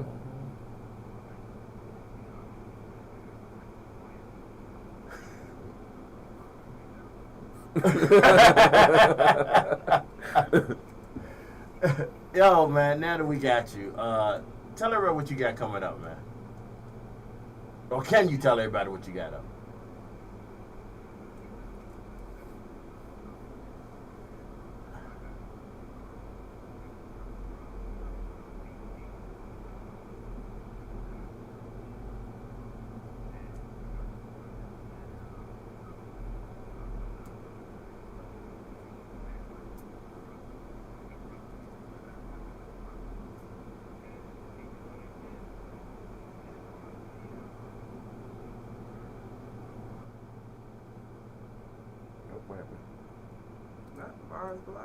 Then you just said we've been hanging up on you.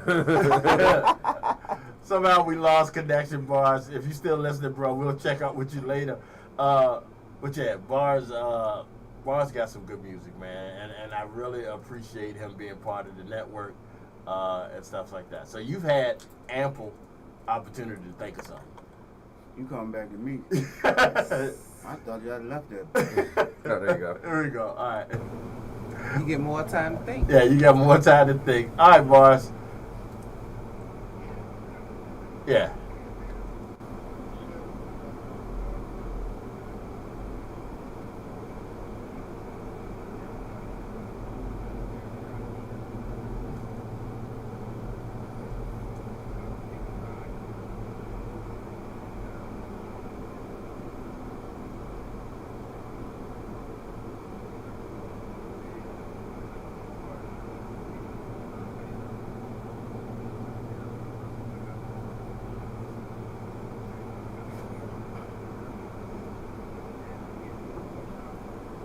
We get it.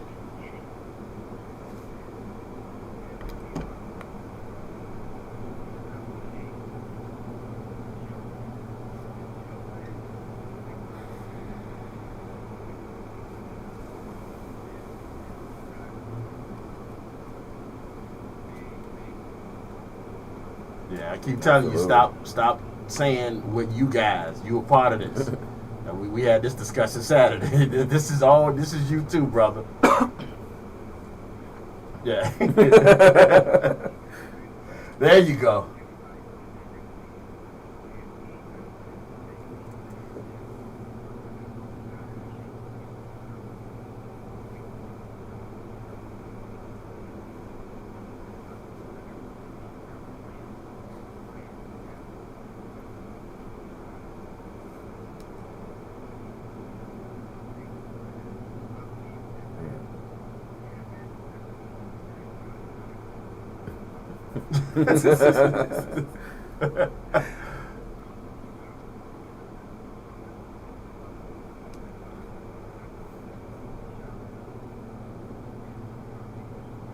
What? No, that was G Wiz this morning. Yeah.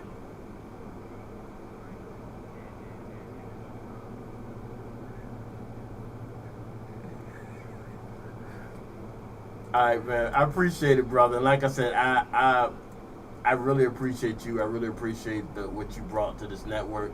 I really do. But shit, keep talking. I surely need a few more minutes. I really appreciate. I mean, we got the bus driver right here. We got my girl Raw. We got Trilla, and we got Boss Lady. Boss Lady. That's our crew, man. Yeah. Hey. Nothing. Welcome. I can't wait to see you again.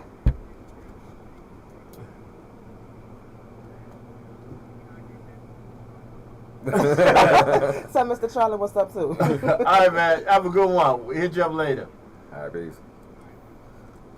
Yo, the one thing I can say, man, honestly, is like everybody on the network kind of jokingly calls us the flagship show. Because first we the shit. I ain't gonna even deny that. But we're also like the biggest show on the network. We get the best numbers. I firmly believe we gonna lose that title. I think when Bars Block really gets going, it's gonna surpass everything right now. I mean, I'm not putting anything against Boss Lady's Box or your show or R&R or Timeless. I'm not putting anything. But nigga, you can start crying. No, I was just trying to be an adult. I was being an adult in that situation. That's all it was. It was something you said, and I was gonna make a comment, but I'm like, no, let me not.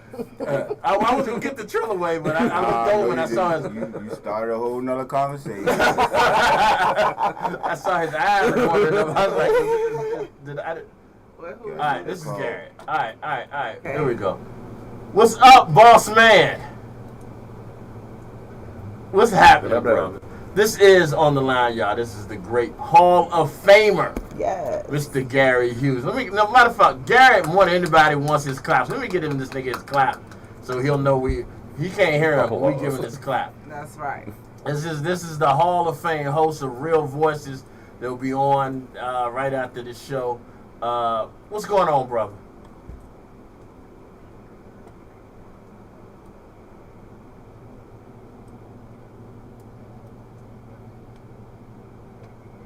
Yeah.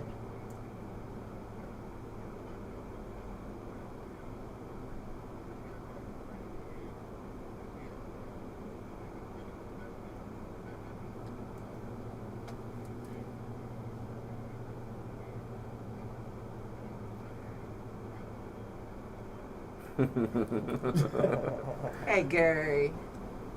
What up, though? What's good with you, man?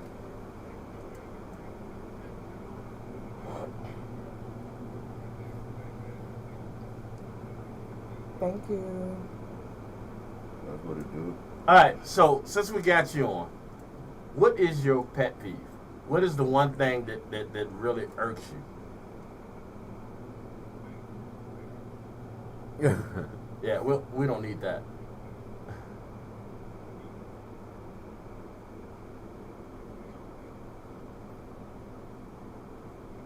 Keep on thinking. Take your time.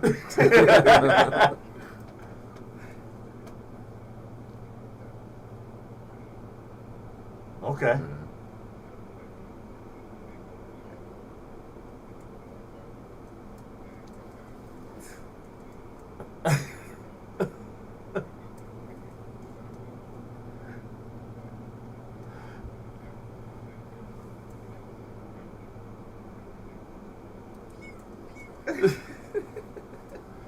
Sorry, you didn't hear that. Don't worry about it. Yeah. No, that yeah. Me and Raw got it though. Me and Raw laughing. Me and Raw laughing on the inside. Trust and believe.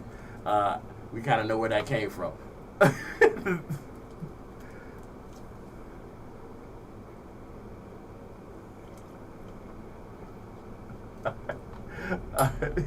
All right, hold on before you get out of here. No, but that's definitely you. That's definitely you, man, and I respect that. I wanna once again congratulate you on your show, man, because it is really like the one thing Gary does. First of all, Gary's the only person on the network that uses his real name. To me, that's just crazy. Gangster. Yeah. He's the only. Everybody else has aliases. Everybody else has something. Some other people might have some warrants. Yeah, right. You know what I'm saying? Gary uses, and everybody.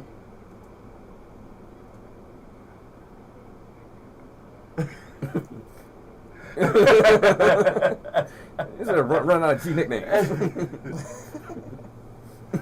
But I really love your show, man. I really love what you're doing. I want to make sure everybody knows to check it out every Monday live after lunchtime. What you got going on today? I did not know that. So we doing Disney?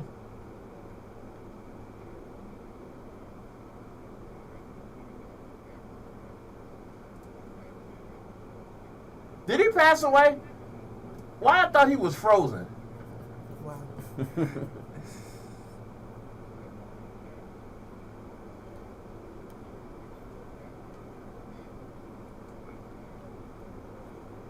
Okay. I'm gonna put Garrett.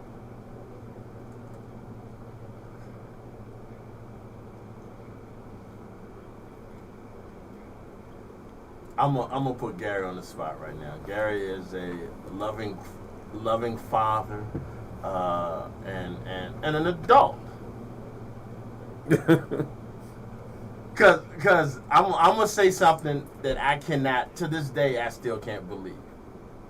Did you enjoy Aladdin? Okay. What?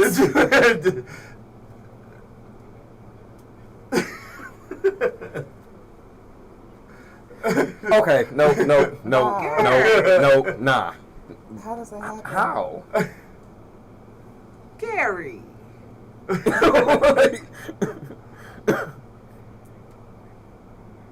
Now, are you saying you haven't seen? Cause see, the thing is, like, what you playing, like, with it being Walt Disney's birthday, you're gonna play Disney songs. Those two movies have some of the best Disney songs. Yep. But it's like, I mean, of course you can know the songs, but like, you gotta have the story behind it. He's Googling.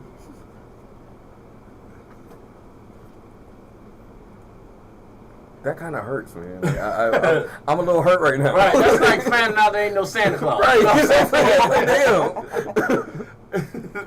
I hope ain't no kids listening. I hope not. Oh no. Yeah, that was you. Did it? Wow. I didn't even move a millisecond.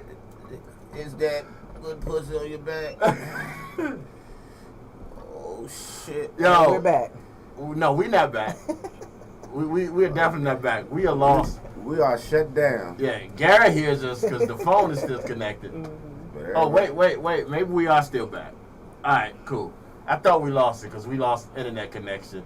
We lost the whole because power. the internet not over here. Right. You No, need to but move I her thought seat. we were able to get it. We lost everything. All the lights just went out for a minute. But we still got you, and it still says we online, so we cool. Are All we right. still? Yeah. Well, no, it's. I don't want to blame anybody. It was me. It was me. I can take it. It was me. I apologize. I don't know. I've been in this spot for a while. All the time, but let it be him. Let it be him. Oh, should we have another call? All right, so let me go, Gary. Make sure y'all check out Real Voices tonight at today at 2:00 lunchtime, Big Time Radio Network. We got another call, y'all. All right. Oh, you hung up on I didn't mean to do that. Yeah, you did. No, I didn't. Lunchtime, Big Time Radio Network. Who we got on the line? What's up, man? Well, we just this is like a fucking reunion. We might not need to have the meeting this weekend.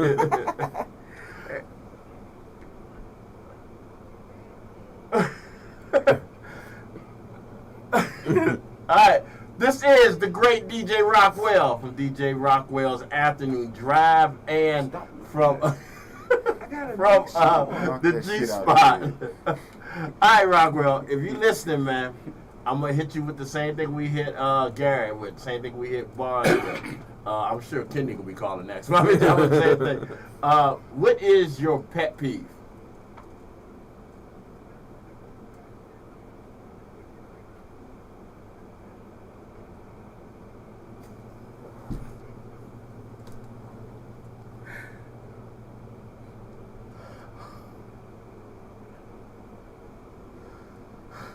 Okay. I'm not giving you the claps I gave Garrett, but okay, all right.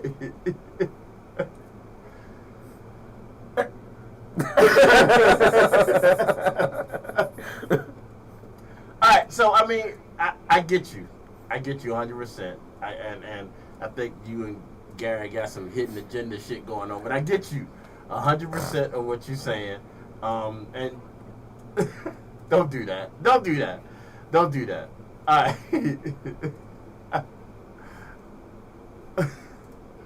I'm sorry. Okay.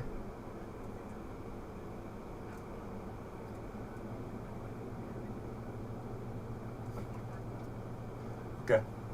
And I will say this: you have given us 110% of what you said you would give us, and I do appreciate that.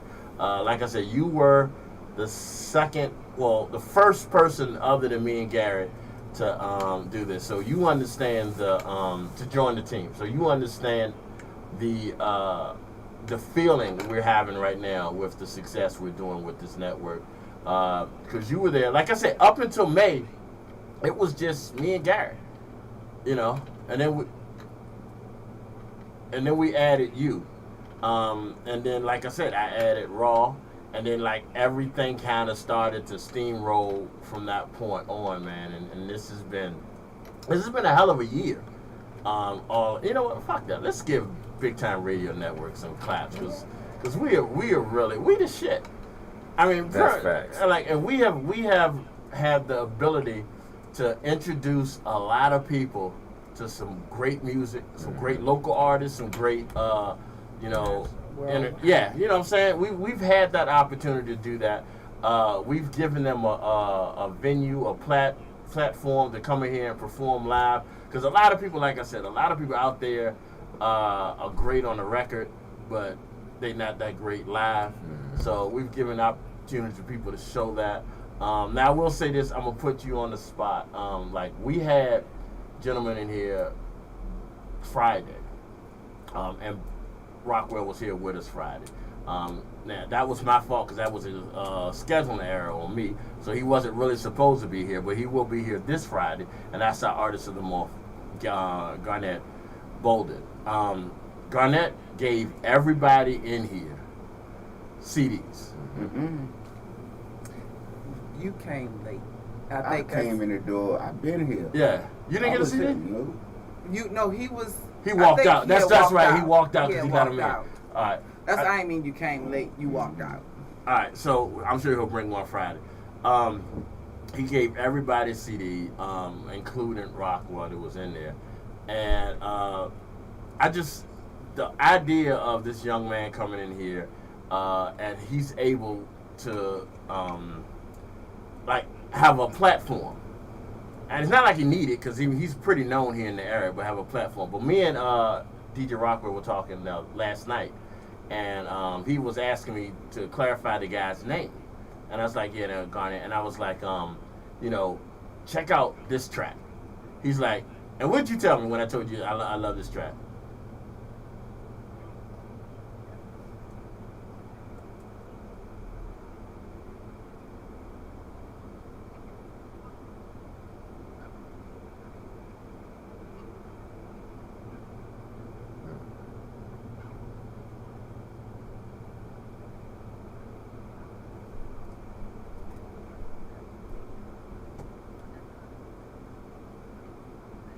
Right.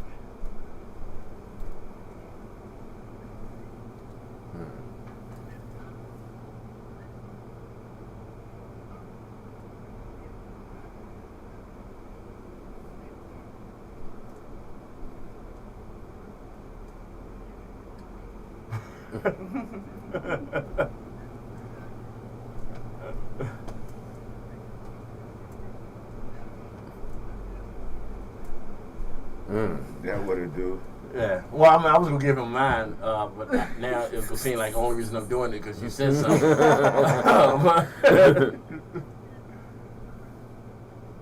Yeah.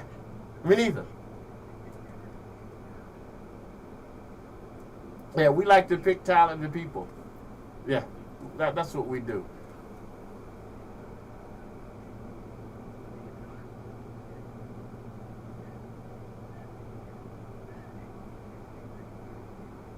That's what's up. That's what's up. That's what's up, man. I appreciate you, brother. Let everybody know where to hear you, where to get in touch with you.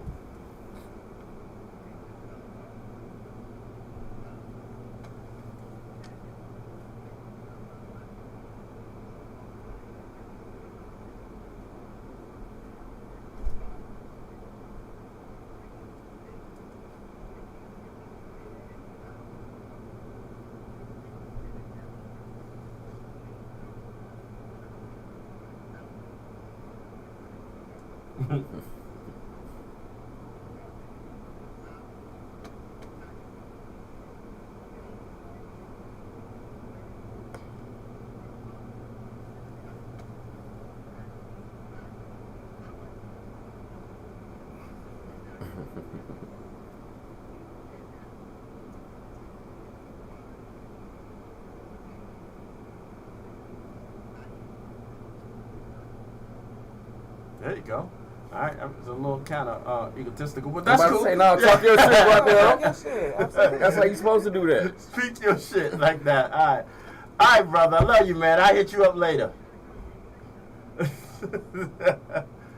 All right. You all right? Stretching my legs. Oh, I thought you was gonna do a walk. You mind your business.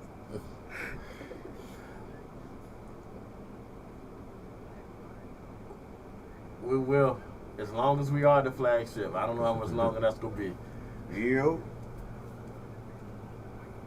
Nah, you got a few more minutes. I got a few more minutes. He was trying to help you out. Yeah, no. Trilla trying to wait till the lunch hour break. Hey, you ain't giving your Instagram.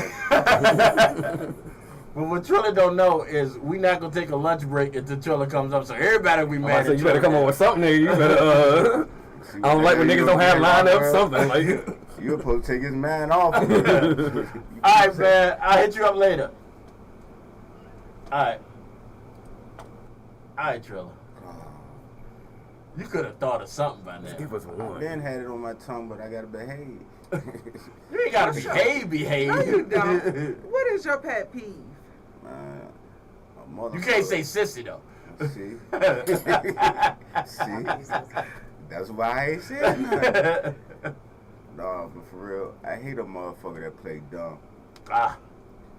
Especially when you already know what they up to and they just play dumb the whole time. And then lying on top of the dumbness. And you know, that shit right there. And then I hate these tall motherfuckers that look at the top of my head all the time. Fuck you. Okay? Fuck you. All right, y'all. How you mad? Because I'm fucking tall. Lunchtime Big Time Radio Network. We're going to take a short little break, but we're going to continue this R&B groove right now during this break. We're going to start y'all off with a little, today, how you getting funk on me? We'll be right back in about 20 minutes.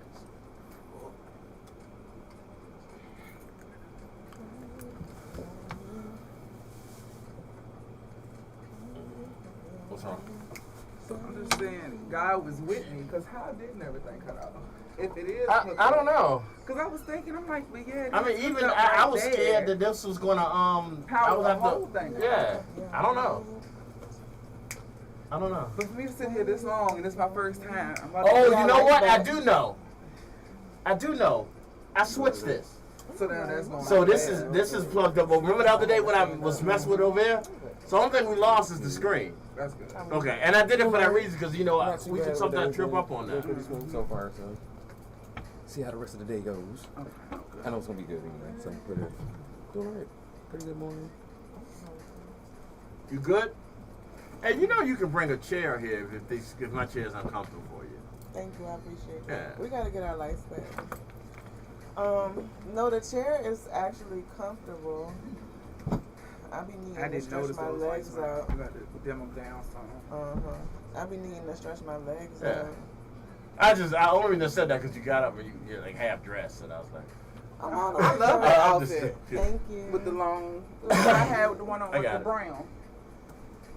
I had an outfit like that. So comfortable. Yes, and it's warm. But still warm. Yes. Yeah. oh shit. Hold on.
I already got in trouble this morning. So.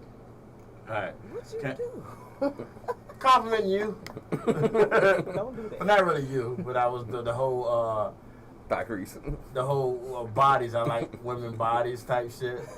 Like, oh, you did me. They getting in trouble, man. Yeah. I told you, whenever he say something, I be like, if you already know it.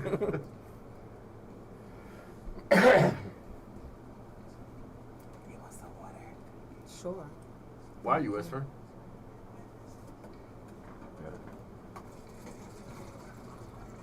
That's loaning now. Take your time with it. God damn, we need to get that this week. Though, like, because that's just how I felt like saying it. Why you always on me? I just wonder why you was whispering. Because that's just what was on my spirit. Your spirit was the whisper? Yes, you're a spirit. You're a whisperer. You're a model whisperer. I am. Okay, my bad. Not a model whisperer. My bad. Walk down the runway like this. Yeah. Like She's sitting right here. Like, we literally 3 inches apart. I don't need to yell. But we're not yelling. We just I could have talking. mouthed it and she would have heard what I said. Maybe we want to see. Maybe we like to hear your voice. Ever thought of that? Maybe everybody else want to be part of what you got going on. G just want to be included. That's all. Yeah, I just want to know what was going on. That was another one of those songs that just drop off, and I didn't realize it was in it. Stop quickly. Yeah. What is up with these y'all young people with this music? Y'all it's like y'all start a song like, fuck it, I'm done. And then drop bars. Yeah, I'm good. All right, thank you. Back in the day, y'all just had too much time on y'all hands. No, we were talking time. You got 30-minute intros and shit. We were talking about this Saturday, and even you comment on this all the time. The music back in the day was usually about 6-7 minutes a song. Like now it's like 3 minutes if you're lucky. 2.5. Yeah. So I mean, like we enjoyed the music back in the day. Now y'all, because I ain't gonna say y'all, but because they're making it more easier now. Yeah, it's easy now. You just get on the internet and look up your words and take somebody's song and shit and keep moving. Right away. Sorry, Rod. I leave Rod alone. Rod trying to make some money. So but you know he ain't paying Boosie now. What, he gonna pay him? No. He gonna have to. He gonna pay him. Listen. I don't know if he gonna give him the last thing I seen, Rod Wave decided not to pay him because Boosie don't own all the rights to the motherfucking song. And the way he's right. Yeah. He's right. He ain't gotta pay Boosie. You ain't gotta pay. Right. You gotta pay somebody. And we don't know. He gotta pay Boosie. Right. And we don't know. That's a good point. We don't know if he have ever. I'm sorry. We're not even. This is how this goes. This is how I'm chilling. We don't know if Rod had paid the people he was supposed to pay in the beginning. Cause we don't know that. Right. As a music label, you're not gonna risk that type of legal issue. So you're gonna make sure everybody get paid that's supposed to get paid. And I think that was kind of my thing. Wouldn't he just have said, I already handled what I was supposed to handle? I think it's after the fact. Boosie on Rod Wave said, I'll pull up. And then I guess he did the investigation with it. Nigga, you don't own shit for me to pull up to pay nothing. So I'm betting that his people had already paid the people that owned it. Because I feel like you can't get something like that on the radio. Right, exactly. Like too many people heard that in order for it to. If you pay attention, Boosie been a crybaby for the last 3 to 4 months. Yeah. And it's his fault people don't got over him because he been in and out locked up. You miss every time you miss the streets. Yeah, they don't let you put royalties on books. You can't do that. You can't do that. So all right, my bad. That was really disrespectful. This is how we get. All right, we have a guest in the building. We have, and I'm gonna give you your clap so everybody can see. But I'm gonna wait before I introduce you to the claps are over. These claps are kind of fucking long. It's the shit long as a bitch, right? Yeah, these are long and loud. You start talking more clap. Right, yeah. I'm still talking. This nigga's still fucking clapping. Like, seriously. A dope ass show or this something shit is like still going on. It's dropping off now. All right, there we go. All right. We sampled that. We got model, entrepreneur, poet, hostess. Damn, I kind of want to give another clap though. No, that shit too long. And then right. Yeah. By the time we finish the next clap, it's fucking all right. Good night. Yeah, everybody say. Stormy Williams, y'all. Here we go. This is gonna be a short little clap, and I'm gonna cut that bitch out like I'm a new artist. Thank you. I appreciate it. Thank you for coming. All right. So for our listeners, I want you to introduce yourself to everybody. Okay, well, as he said, I'm a model, actress, newfound actress, poet. I've done hosting, just a lot of stuff. Now I'm venturing off into like creating shows and putting those together. And What do you mean by creating shows? well, like I have a show coming up this month, next week actually, December 16th. So this is my first show ever that I've Put together. Well, is this the same thing as your birthday? Is the birthday thing? Yes. Okay. So it's in honor of my birthday. That's not actual date of my birthday. It's like 3 days later. But this has been something I wanted to do since I was like 13. Right. And so to be at this point where I actually have this opportunity, it's like, wow. You seem a little excited. Are you nervous? No, not really. I'm talking right now. Are you nervous? No. Okay. I'm just curious because you just full of energy.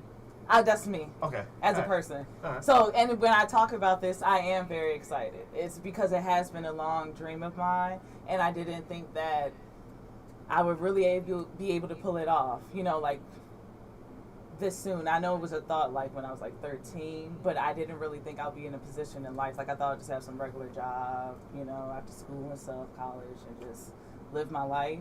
So to actually have artists performing for me, having media there to catch everything. Wow. Live podcast interviews. They're going to be streamed over different networks and everything. And just a lot. Well, So I guess you should be a little excited because very. I didn't know it was all that. I thought it was a birthday party. I like fucking cake and candles. That was gonna be it. Sir. See, happy birthday, we hope this bitch. Yeah, God damn. Okay. Yeah. So I'm doing it pretty much all alone. I have everybody that's, the moving parts going, right. And I appreciate everybody that's participating in it. But actually the down to every detail, the lake. It's all you.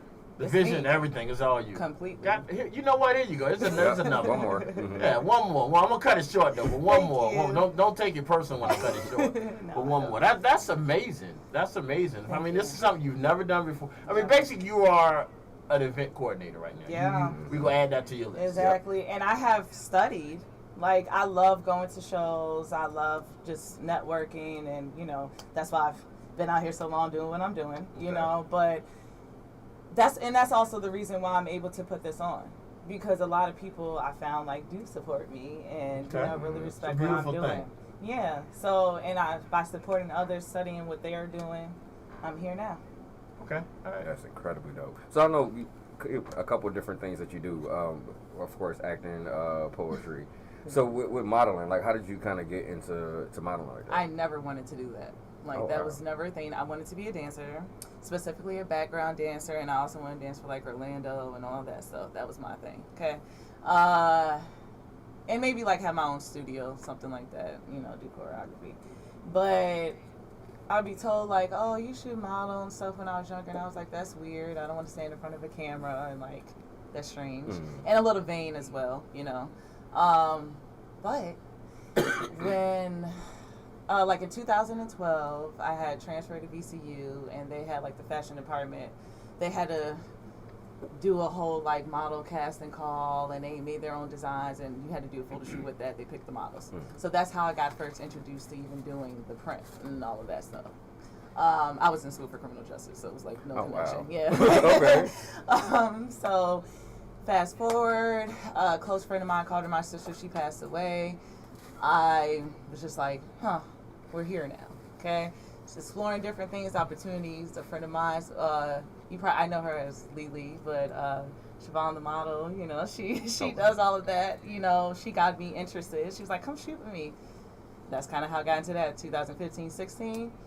Fast forward, got hit by a car. 2019. Oh, wow. Yeah. Well, I did a runway show for B Sounds in 2017. Then 2019, got hit by a car because I didn't really do anything in between. I was like, oh, I'm alive. When I was finally able to walk again, I decided to do a whole photo shoot. That was my comeback shoot, and I've been here now. It's been a roller coaster, but it's fun. That's what's up. We just go gloss over. I mean, no, we're not, because I mean, yeah, how? Well, I saw an interview you did a little while ago, and you had mentioned being hit by a car, and then you mentioned you was also prior to that was in a head-on. Right after the show with B Sounds, everything was perfect. You know, I think I had to go to work that day. I think the show was like a couple of weeks prior or something. I was driving, coming to the light, and then like the dude was turning off in Midlothian, whatever, onto the street I was on, and you know, kept coming towards my car. And You said like it happened. yeah. And you know the whole slow motion, all that, and went through that process. So it did happen. I've been in a couple of accidents. That shit do happen. You see that shit. It had slow. Yes. It had to be a Mexican. It had to be a Mexican. No, he was actually kind of young kid. Like, he was pretty young. I think he just had issues and stuff, you know. So he just decided to just run head on with you. Yeah, I think he was, you know, Influenced. caught in the, you know. So was that the one you was hit by a car, or was that the No. That was in 2000. You don't mind us talking about this, right? No, Okay. it really brought me to where I'm at. Yeah. But I don't want you to go wake up tonight. Oh no, I love it. No, it's I talk about it. It's okay. Cool. But that happened 2017. The other accident happened 2019. So, but it was in a full 2 years later. And so I was actually on campus on like Grace Street down to VCU. And I was supposed to be at work that day, but my mom, she was getting her master's. So I was like, oh, I'll come. She had night class. I was like, oh, I'll come down to class with you. Met up with my cousin. She was in class, so I was going to see her later. Then walk in, depart from my cousin, and go to cross the street. Didn't make it. Ho. Did you look before you walk off? I did. I did, no. Because you just said you just walk across the street. No. I didn't make it. If you just walk across the street, you just like them ducks. No, seriously. The moral of the story is be where you fucking supposed to be. Pretty much. Be at work. Right. You know what I'm saying? Go to work. Just stay there. Sleep there. It's fine. She said, I walk across the street. I just But got no, hit. so she's like smacked into me.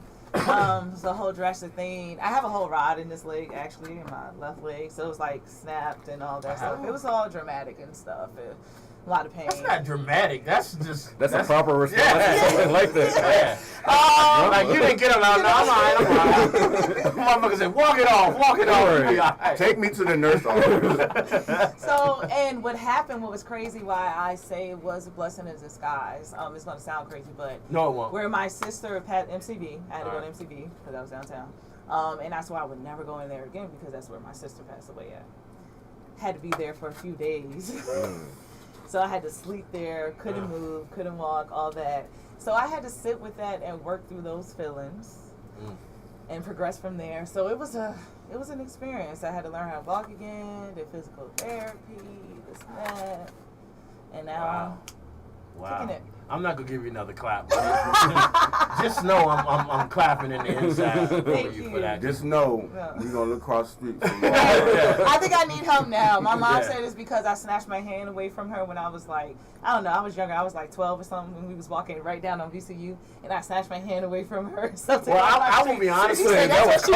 I'm gonna be honest with you. Years when later. you leave out here today, I'm gonna make sure I'm inside the building because you seem to be cars seem to be attracted to you. Everybody else be fine. Yeah, nah. But I made it in 2003. We here. That's right. Yeah, I mean, that's a good way to look at it. I ain't been hit by a car since 2019. She looked before she walked now. Yep, I sure do. All right. So, modeling. Ironically, you're in a room with models, of course. Yeah, you know. See, when I talk about your modeling, should I say boss lady? Shantae. Okay, Shantae. She got that whole personality. Shantae, and then you got Raw. Both of them are published models and stuff like that. What you said you did it because I think you said Lily. Well, it wasn't because of her. That's what brought me back into the more recent era of it after my sister passed. I was kind of like, I'm up for anything at this point. You know what I'm saying? Let's try it. And people have been saying it, so I'm like, whatever, you know. What do you get out of it? Well, for now, since I started back in 2019, everything has been my own creative direction for the most part, unless somebody asks me to do something specifically. But it's an outlet for me. It's how I show my emotion, my creative eye. It's just me, and it's what you get. So I have a question, and you might have just partially answered it, but when you were speaking a moment ago, you said that it wasn't your first. Put it in the mouth. It wasn't your first thing. When you looked at things you wanted to do, and you thought that it was a little vain. Yes. I as a model who has felt that way, how did you overcome that? What made it change for you? For those of us who may not, start out because we know that we should be models. When I was younger too, I went through a lot of insecurities. So for me, as I got older, started loving myself and stuff, I was just like, we can see what it does. Like, what is this? Why is everybody so on it? And then, I don't know, it's like, because modeling isn't about being pretty or like, being popular or anything like that, even if in the industry it may be certain clicks or whatever. I mean, I don't have nothing to do with that. It's just, you should want to do it because of self-expression, and it's so many like outlets within it, whether you want to do fashion, whether you want to just do it art-based, whether whatever direction you want to take it. So I feel like if it's something that you want to go for, don't listen to anybody else. Don't worry about anybody else. Really focus on why you're doing it and why you even want to get to that point. This is Albert. Sexual chocolate. This is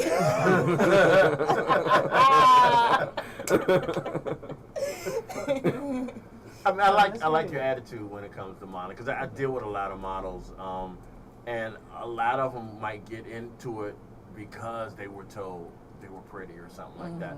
And I think a lot of them realize that it's not. The reason I got into photography is because I was a fan of just looking at models and looking. No, that's gonna sound. No, I know what you mean. That's gonna sound real fucking. I know exactly what you mean. Exactly what you meant. My issue was, I felt that, and when I first started in photography, I felt that everybody wasn't represented.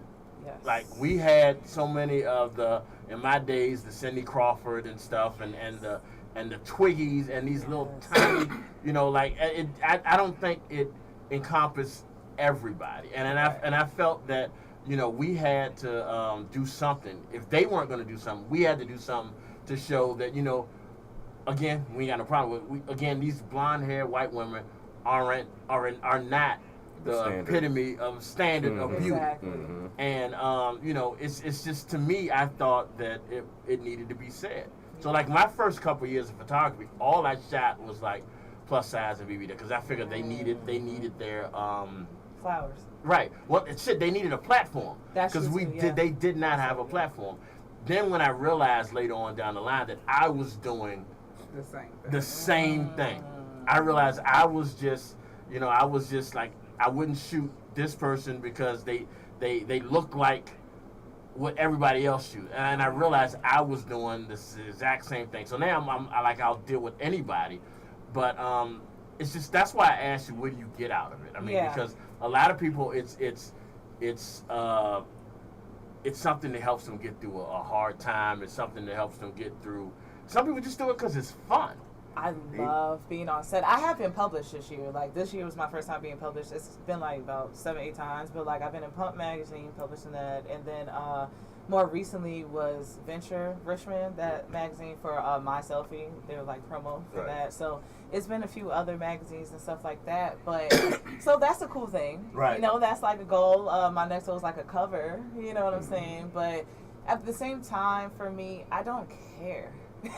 I'm able, like, when I do these things, it's creative, but I'm also on the business mindset. Right. So my next goal is like, I can do the cover, I can do all this, be like, oh, supermodel, that's cool. But like, probably gonna do an agency, probably gonna start helping other models get their shoots, started up and boosted up. That's kind of like, I like helping. I like creating, I like directing it, I like all of that. So I'm more on that aspect. So like I'm still gonna shoot. I got some things lined up. I haven't shot any more like in the last few months. But yeah, so it's that. You know, I have certain goals with it, but it's really just the creative aspect, what I can put out there, and people tend to see my vision too. Like I've gotten literally messages off myself, and it's like it's not just because I'm in a bathing suit. Like they see like the whole vision with the set and everything that I really put into it. Like even like I'm very particular in the photographers and stuff I use for certain like, you know, visions I have and everything. You know, so people see that, they'll message me like, oh, this is that. Like I got this from it, this energy. I'm like, wow, like you know. So it's a lot of things I get from it. Yeah, and again, with me, nothing is greater, because I'm the type of person I am. Nothing is greater is to see someone light up when they get published. I mean, like that. Yeah. That is a major thing, because that tells you that, you know, there's millions and billions of people in this world. Yeah. You are highlighted. Yeah. And I think I don't think people understand that. You are highlighted. Once you hit a publication, whether it's one of these on-demand magazines or one of these magazines you can get from Barnes and Noble. I'll be in a newspaper. You know what I'm saying? I love it, yeah, because Yeah, okay. All right. I mean, I'm impressed with that attitude. I'm impressed with that attitude. And like you said, I'm sure you'll get your cover one. I'm sure you'll get your cover soon. Yeah. You know, that I guess I forgot.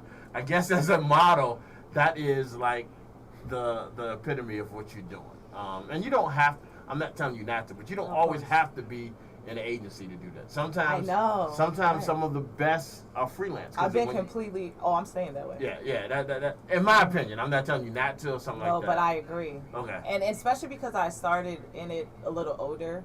I wasn't like 15 trying to be a model, you know? So I came in with a certain mindset anyway. Like, you're only going to do this so much. Like, we could completely cross out the contract. Like, it's cool. Like, I'm that energy. I'm very respectful. I'm very professional. That's why I usually don't have no issues, to be honest. But it's still the same fact of, like, I respect myself more. Mm-hmm. And because I have been published off of my own work. Right. No. So you said something because you said you came into this late in life. Do you feel that there's a cutoff for you? Do you feel that once you get to a certain age, that's it? I'm not going to do it 95. Yeah. No, like, because it wasn't a thing that has been, like, all my life, that I don't feel like, oh, my gosh, I should have did it when I was, like, 9 and started practicing and getting here. No, it's like I set myself up in life a certain way where now I can dabble in these things. I can enjoy this. I can see what this is. I can explore this. So now it's like I'm here. I've done a lot since I've been at this place. So no, I feel like it's not a cutoff. Am I going to be doing it until I'm like 50? No, it's not that deep. Am I going to be doing like by that time? To be honest with you, it'll First be like. First of all, 50 is not that old. No, I don't mean that. I mean like 20 years from now. You know, I'm going to be 31 in a couple of weeks. So that's why I say that like that. 20 years from now, I'm not going to be on the grind of it. Is what I'm saying. Like it's not going to be that deep for me. You know what I'm saying? It'll be more of like. I'm establishing other people. Right. You seem to have that attitude that like once you stop, you're not going to stop. You're gonna pass it on to somebody else. And if I come up with another shoot, it's gonna be like, oh my gosh, so you know, like a turning 50th, like my 50th. That's you can stop with the 50 though. You got to stop. I'm not. Do you know how magical it is? I was so excited just to get to where I've been now. Like people be upset to be 30 and stuff, and be all depressed. I was lit to be now. So 50, I'm excited. I'm just saying, I'm gonna be at a different. I mean, your knees gonna hurt, just so you know. My knees hurt.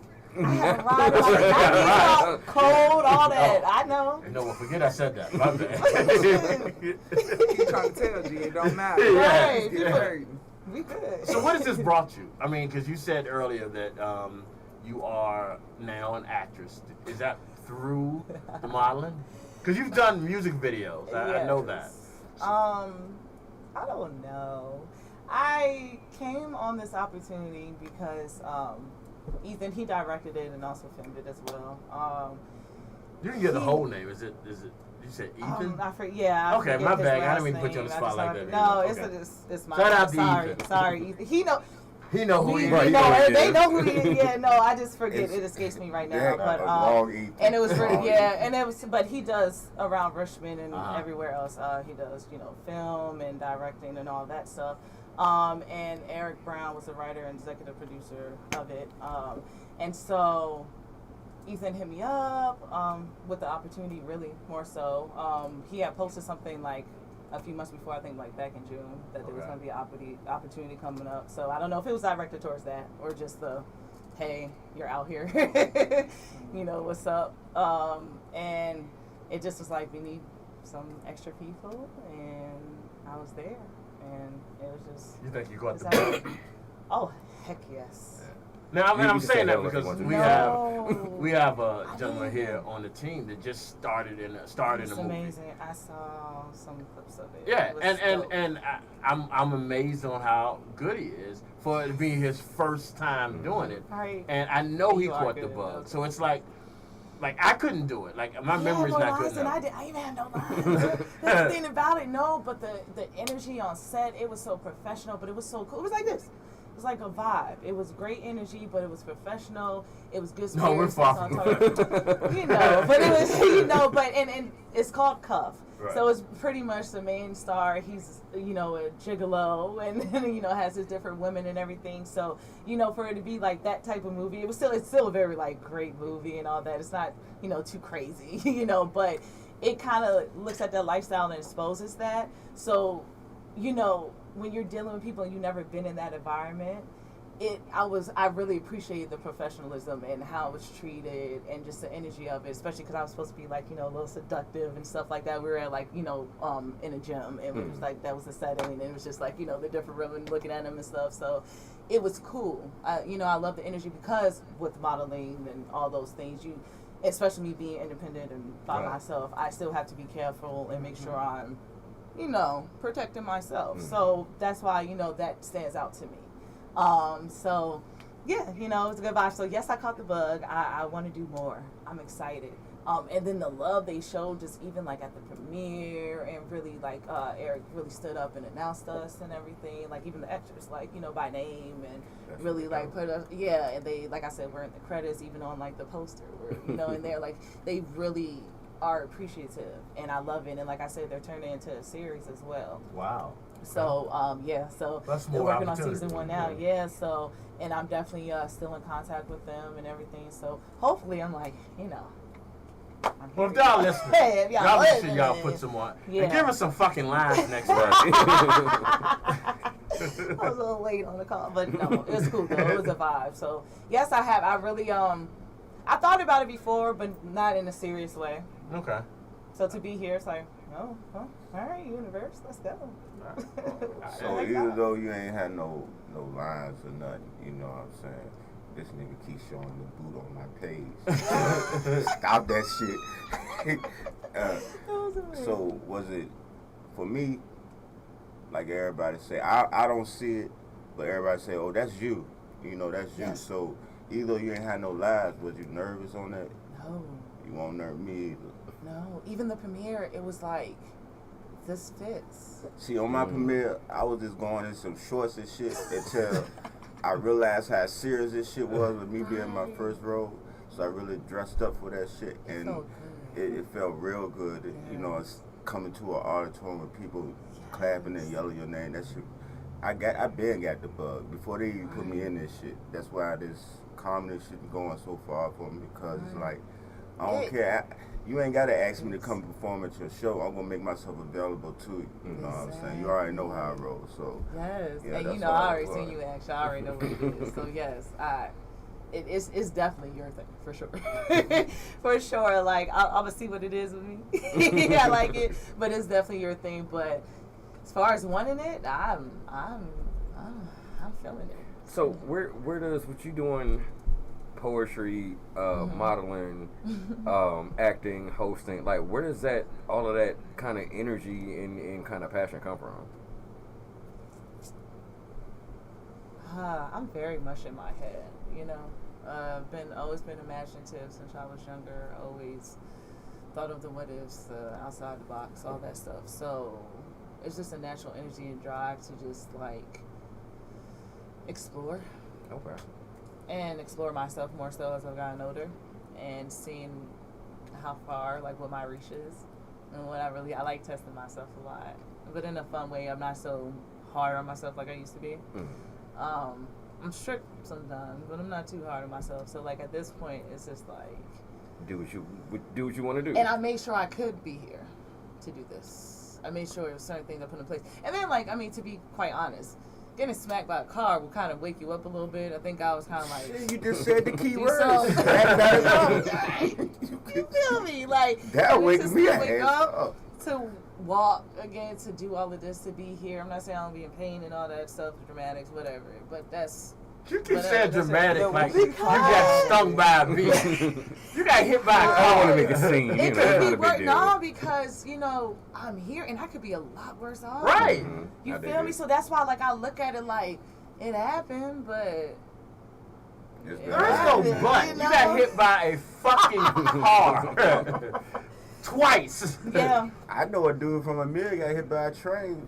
He probably dead by now, but way back when I was little, he got hit by a train. And he stayed in the hospital a week. He started walking. Cocaine is an amazing Those was the meals. It's the reason for everything, though. You know, like, God still has me here. I feel like I know my purpose to a certain extent. And then also, too, to be quite honest with you, all of these things I'm appreciative of, you know, I'm appreciative of the exposure of being out here. But really, my purpose is more spiritual, I feel like. So I feel like I have to do this, though, to get people to see me and connect with people on different levels, in different ways, because I get a lot of energy that comes to me, you know, like a lot of people address me, a lot of different types of people that I never really would have thought would interact with me, you know, even since I've been just kind of younger and shit like that. Oh, can I? Oh, yeah. Have you not been? Yeah, I wasn't here for a little bit. You know, I'm over here in the corner. But yeah, so it's like, I got to do this, got to make these connections, and then I can really do what I'm supposed to do, and everybody will want to listen then. You know? I can dig that. I can definitely dig that. But it's like, we're still rolling with it. And I think that is the beauty of it. It is the journey. It's not necessarily a destination. It is the people that you kind of meet along the way that makes it that much better. You know what I'm saying? Because like even with you being here now, I know I was actually doing a show on Southside. Yes. You know what I'm saying? And you showed up. We kind of ended up chopping it up, and that was, you know, we didn't connect right then. You know what I'm saying? But it's like the way everything kind of came back, and I understand it's the energy that's being put out there. Right. You know what I'm saying? And that's one thing I could definitely tell with you is what you do, and this is what I love. You love what you do. You're not doing it just to do it. You're not doing it just because it seems like, oh, everybody else is doing this. There's a genuine love and passion for what it is that you do, and I appreciate that so much. Like, because I know the feeling. You know what I'm saying? And you said it like you kind of have an idea what your purpose is. Yeah. Right now. Yes. And that in itself is a beautiful thing. Because not everybody has that. Not everybody has gotten to that point. And it was easy. And I completely understand. It's like and she got hit by a car. That's what I'm saying. Like, but sometimes it kind of takes, you know, it takes that to get you where you're supposed to be. She should have let off God her number one thing. God looked out for him, brought him all through there. A car head on, and then one body the car. Body shot. Man. You should sign up for the Washington Redskins.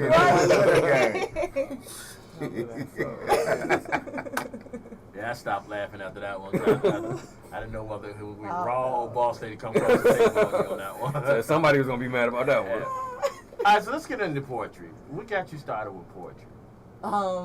Okay, so I've always liked to write. Oh, I do plan on writing a book, but we'll talk about that next year. Yeah, we'll do that the next time. Yeah, that's next year. We don't have but so much accolades we can put on. I know, I'm chill out. Yeah, because they kept wanting me to add the notary thing. And I'm like, I mean, that's so diversity, you know what I'm saying?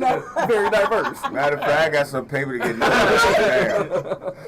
No, but so I've always liked to write, not really for school, but more personal. So the poetry, I did take a class in college, but it was more so I just be writing. Not the class they got poetry. Yeah, She was in that one. They got poetry in college. Yeah, well, that's when I was at J Stars before I transferred to VCU. And I was at like what, Gennett Park campus? Yeah, they had like poetry class. So is the poetry class cheaper? You ain't got to pay all that money? Nah, I mean J Stars was cheap at that time overall. Okay. You feel me? I'm gonna take up poetry. But so performing it was a whole totally different world. Meaning? That was never, no. My poetry and all of my writings were private to myself. Even when I write now, it's usually based on emotion or some type of. You know I'm about to put you on the spot, right? Okay, all right, just keep going. Keep saying what you're saying. I know. Right. And so, this year, I just performed at Jamil's, his open mic that he just started on Thursdays, at the Golden Lion. Exactly, because we were there. So at the Golden Lion. Keep that between me and you. I performed for the second time this past week there, but it's been a total of 5 times I performed my actual poetry. So it's definitely a new thing. I love it. Mike J, it was at one of his shows that he used to do at Pops Bar and Grill. I used to do that there. I love Pops. Yeah, so it's like a thing, you know. Pops out of order. But so I'm getting into that still, but writing it has been forever. But that part. The difference between modeling. First of all, do you do runway or just do? I do both, but mostly print. Okay, all right. So the difference between modeling and poetry is obviously. Usually when you're modeling and you're doing print, it's just you and the photographer. Since you are your own coordinator, it's just probably you and him. Or her, excuse me. Didn't want to seem sexist. But when you're on stage, it's a whole different thing. Yeah. Because you're looking at other people. That's why I say everything I say. I give a lot of credit to like Trilla and all the other comedians that out there. It's easy to be funny. It's not easy to be funny in front of people. No. It's easy to write your feelings out, but it's not easy to share your feelings with a room of 20 people, a room of 30 people, a room of 40 people, or an internet station that gets worldwide listeners. Yeah. Yeah. So. Yeah, we're gonna go there. That being said. So you just want to go ahead and add that little bit of pressure on? Like that's what we're doing today, huh? You know, she survived the fucking call. So you can do anything. I can do it. What the fuck can a radio station do to you? You know. You got Superman blood in you. All right, so what we're going to do is I want, and I don't want y'all to think I just threw this on here. I did tell I was going to do this, so I'm not a complete asshole. I want to see you perform. I want you to, What, modeling? So yes, I want you to walk up and down the hallway. We're going to stand outside. Watch her come in the door and back it out. I believe he was talking about the poetry. Well, he need to say poetry because he said. I didn't think I had to. I It was implied. I've been talking about modeling for the last 2 days. We moved on to the next thing. I didn't think I had. But you are correct. I probably should have been more specific. Do a little walk. So. Because our viewers looking like, oh, she going to model.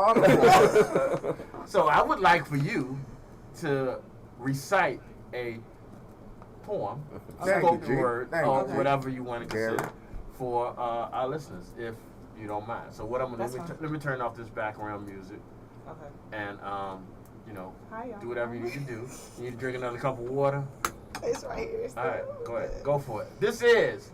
Do you go by Stormy Williams when you do the poetry? Yeah, Stormy Williams, doesn't matter. I'm gonna just call you Stormy for that works. For your we could do poetry. Thank you. This is live and exclusive.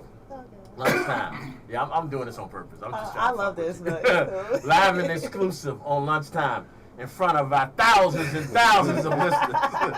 You gonna make her ass nervous when she ain't start. This is what's the name of it? Oh, the name of my poem? Yeah. Okay. Not your name, I know. Yeah, you know your name. I done said it twice. How I Love You Now. This is Stormy and say it for me, How You Love Me Now. There you go. Big time radio. Alright, that's too much. I love you. I love you so much I can't look at you. Your eyes became familiar with my soul from the moment we were introduced. I closed my eyes to experience the solitude visibility lacks. But instead, that slight tilt of your head, and charismatic smirk fades into view.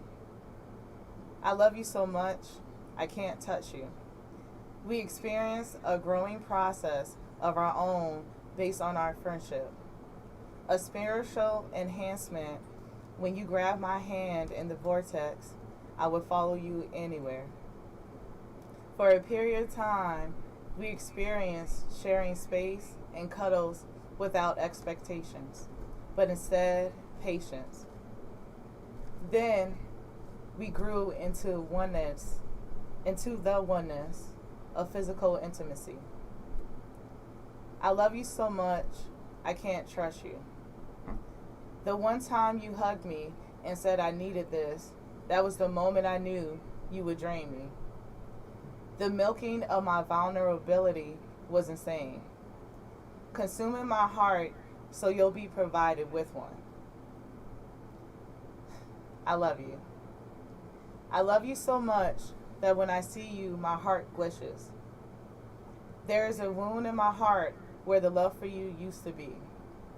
I couldn't tell you whether I'm healing it or scarring it over and over again.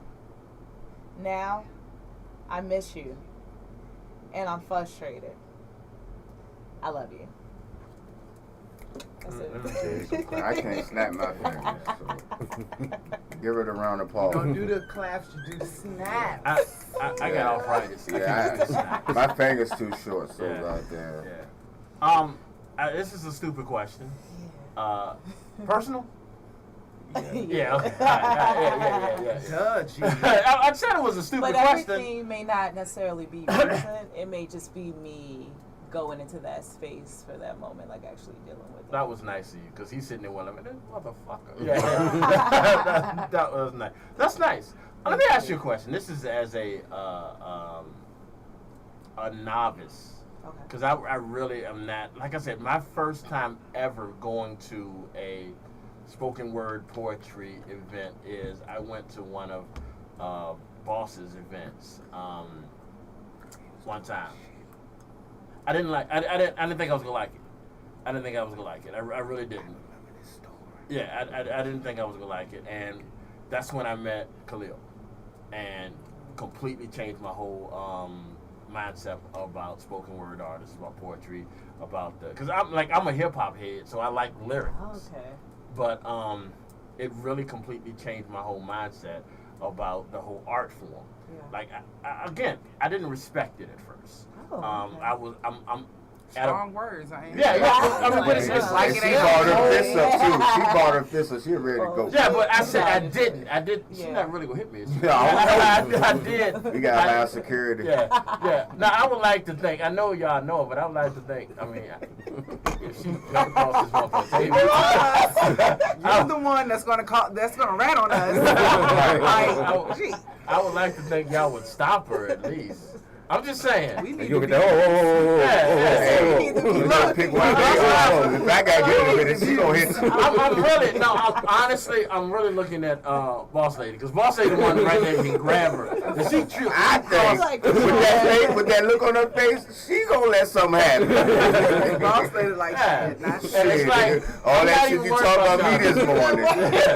All that shit you talk about me this morning. I'm thinking at the very least, if Boss Lady grab her and then you come across, you like to fight anyway. That's only in Walmsley. That's only in Walmsley. You don't even like to fight now.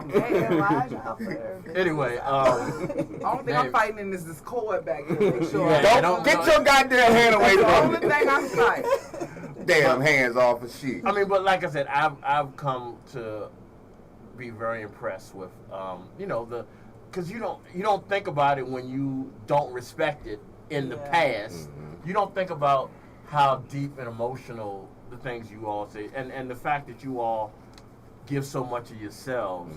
Mm-hmm. You open up yourself. You're inviting people into your world. That's why I asked you, was it personal? Because obviously it was. We don't notice that. We don't realize, us people that don't do it, don't notice how much it is and how personal it is and how much it must take for you to share this with everybody. So shout out to you for that. Thank you. But I'm going to say something as a novice person who like this. I always thought I don't understand the whole poetry format. Like, I always was a nursery rhyme person. I always like, it has to, you have to say the and then that with ma. Or, I always thought it had to be some sort of rhyming thing to it. And that's one of the reasons why I didn't understand Even in it. school, when they taught you poetry, they did not teach that. Like, Yeah, Emily Dickinson, I was a jock. I didn't really have to.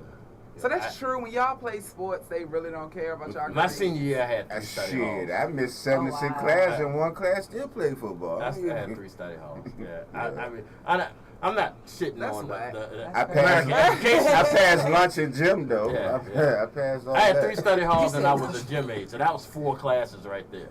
Like, I had to take English, I had to take math, and I had to take poetry is usually in. Shout out to Henrico High. Yeah, well, go ahead. But it's within the curriculum. Yeah. It's in the curriculum. I'm not stupid. Let me just say that. So I know what poetry is. I ain't all the way slow. Just a little bit. But yeah, I give you a lot of respect. Thought it was a Dr. Seuss rhyme. Hey, hold on, let's not be too real. much on G. I thought Dr. Seuss was a doctor. Why would I not think that? Turn the show off.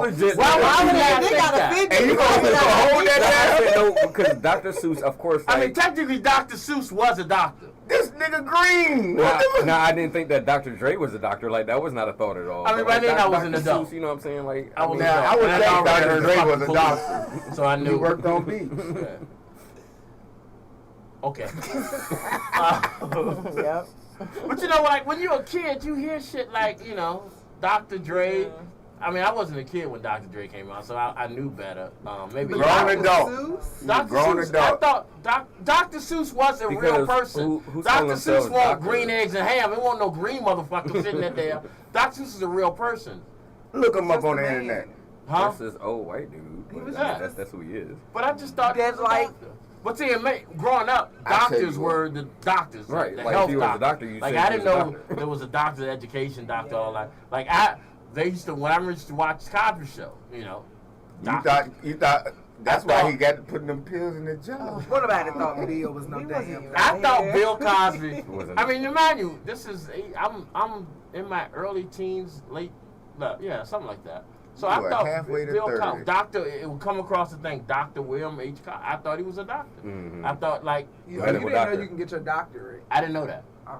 You know when I realized it? Well, not really realized it, but when they started just handing out like Shaquille O'Neal has a doctor. Yeah, like the honorary doctor. Yeah, you know what I'm saying? That nigga got a badge too. Yeah, when they started handing out doctors like that, I realized, okay, It's not the same thing. Yeah, it's not the same. Definitely not the same.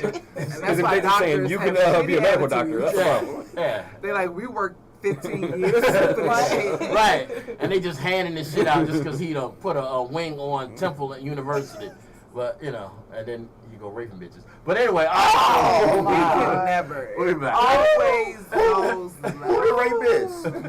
Oh, boy. This is Lunchtime. I gotta Time behave radio. These are the words of G Money. It's not a And reflection. only G Money, not the It's not a food. reflection of the studio. Well, technically, Or Philly subsidiary. did say he was What putting the the fuck pills you in the mean? jello. He He did. was. Yeah, so He that's was. basically Y'all what I leave said. Bill alone. That's Bill what the girl said. She said she got to the bottom of her jello and the little yellow pill down there. Bill did his time. He's Not still all the doing way. time, ain't it? No, he He out. He had a nurse home. Yeah, He back in old. time.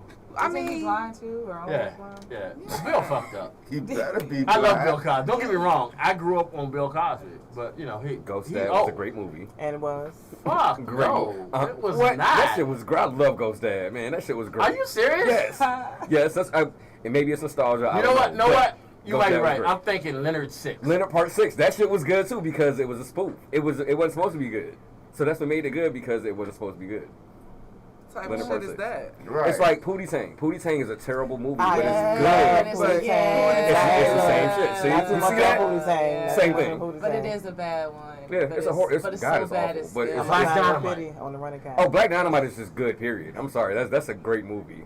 Top to bottom, Michael J. White, fucking Tommy Davidson. Yeah, they all killed that shit. Cream corn. I'm running things. I love that. I'm running things. Yeah, that's great movie. I love that. All right. Okay, this is what we do. Harlem Night. I'm Oh. good. Okay, You that know, was so random. hot. Is You know, Harlem Harlem Nights is is a a classic. yes. That's That's a classic. That's a black classic. Harlem Nights. I watched Life the other day for the first time. For the first time? In years. I've seen that in I'm about to say, how the fuck you I don't very understand how quotable. life. After, because we spoke on Very the whole quotable. Rick James thing. That's why I watched it. It's funny parts in that movie. That movie's depressing. But I don't Fucking understand how look it's at it. labeled as a comedy though. What? Like, it's Really? Life. Because you got Eddie Murphy and Martin Lawrence in that And Bernie It's Mac. funny. And It Bernie has Mac. funny It's parts, depressing. but y'all put away 2 black men. For in theory. all crying. That's life. That's what that shit really That nigga said, what the Yeah. fuck you mean life? I'm going back to my cell. To me, that's hilarious. That's what I'm saying. You got some good ass lines in that movie. Yeah. Just overall, it's like. But like we said before, I'm the pappy. that's like a Harlem Nights Part 2. Yeah, You know And what I I'm did saying? not it know tracks though. that. That makes sense. Yeah. it does. It does make sense, but I did not know that until recently. I mean, is that really true though? I mean, I don't that. know if or it's- is if somebody that's- figured it It's, out? but I it's, mean, it could. I think it's a theory more than anything. Okay. But it does make sense though. But like, you know it what was supposed to be a Harlem Nights 2. But it never got down to it because everybody 'Cause they went on the to jail. cast is halfway knocked off. That's a good way of saying it. Oh, saying Yeah. halfway deceased? Yeah. Yeah. Well, hopefully they're not halfway deceased. I don't want like a half a Della Reese walking up in this bitch, but I see what you're saying. Why are you looking at me like That that? would be the other person. But yeah, again, sorry. I forgot what we were talking about. No, I forgot that question. But we talking about movies, and Gary gonna be mad as shit. And we was talking about movies. We talking about movies. I saw something on social media the other day that really fucked me up. That Minister Society was not Lorenz Tate character. It wasn't really. Supposed to be like that. Wasn't him. It wasn't real.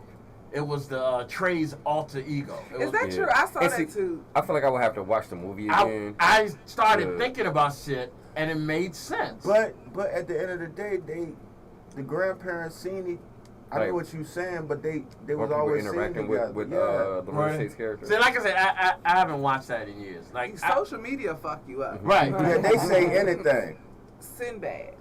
Shazam. I swear that was Because y'all see it with Sinbad. Uh-huh. I saw it. And that's why everybody. I mean, I know that that was did the the best movie joke. Kazam, but I feel like Sinbad did it better than. But they're trying to say it never happened. It did. And Sinbad said it never happened, but I think he just joined on to try to be funny. Yeah, he did. He said it never happened. Man, I seen the shit on the TV. I think he did that just to fuck with people. Yeah. But he said it never happened. So Mandela effect shit, man. Shaq paid him that money to say that shit. I mean, Isn't he sick now, Sinbad? Who Sinbad? Yeah. I don't know. I think so. I mean, he kind of disappeared. No, I just seen him a picture of him and his son on unless they photographed Was it an that obituary? Gee. Wow. See? See? Don't be These putting are the people statements in of the G Money. grave. This is not a reflection You of. know he was down here or filming Big that, Time Radio. what's that joke when he these was statements protecting of the G-Money. president's son. That movie was filmed down here. Protecting the president. Sinbad in the movie. Oh, First Kid. First Yeah. Kid. Yep. That shit was filmed down here. Yeah, it was. I don't. Oh, I think I do remember. He was a Secret Service agent. Yeah. Okay, I do remember that. Gary said he saw the same theory about Minister Society. He did. Yeah, it's I have to watch it again. I'm gonna have to watch it again too, because it's weird if you think about it. I mean, but sometimes we get great movies or cult movies, and people like to fuck with it and kind of do the interpretation how they want to do it. All right. Talk about that movie Harriet. What you think about that shit? Y'all seen it? Harriet Tubman movie? Yeah. I haven't seen I it. like it. I can't watch certain movies. That shit. You can watch it. Look, She didn't take no shit, so I felt okay watching her. but they made the movie like she had like it was easy. Yeah, That they shit did won't make be it like fuck easy like that. The way they had her, she was dropping motherfucking people over like she was a drug dealer. X that bitch. She brought 3 keys back. The next day she got 13 keys in that motherfucker. I haven't seen it. Like I can't watch stuff like that, or like one of my favorite movies is Mississippi Burning. You got me choked. You go chase white people? I ain't chasing nobody. But Mississippi Burning, I love Mississippi Burning, but I can't watch it. It's just like I just I'm sorry. Well, I think whenever you feel like that, and I was actually doing this the other day, just watch Django. It makes you I feel like it balances out. Like you see Django, like, you know what I'm saying? I'm saying, but like when you see him, especially the scene where he's on the plantation is beating the shit out the white dude, that shit always makes me feel better. Like it gives me so much joy. But yet y'all worry about the shit I'm saying. I'm just saying, like. You in here talking about beating up white people. But you know he from Detroit. Hey, they don't play those games up there, man. They take your ass to the Motor City. I haven't watched Django in a while. I might watch that. I don't think I ever. Yeah, you know. It's long. It is. It's just like 2.5 hours. I feel like it's gonna piss me off. But it ain't no serious. That shit really funny for real. In that movie. That was the only person that was snitching ass nigga. Samuel Jackson's an incredible. He's a great actor. He said, your daddy gonna turn over in the grave, that nigga sleep in the bed. It's obvious that we are all movie buffs here on the show. So he said, who that nigga on that name? Oh, bad. Sorry. Yeah. So it's obvious we are. But you know, I mean, I'm sitting here just going on trying to remember what the fuck my initial point of saying everything. I do not know. And I don't. So I'm just gonna move on. I'm just gonna move on.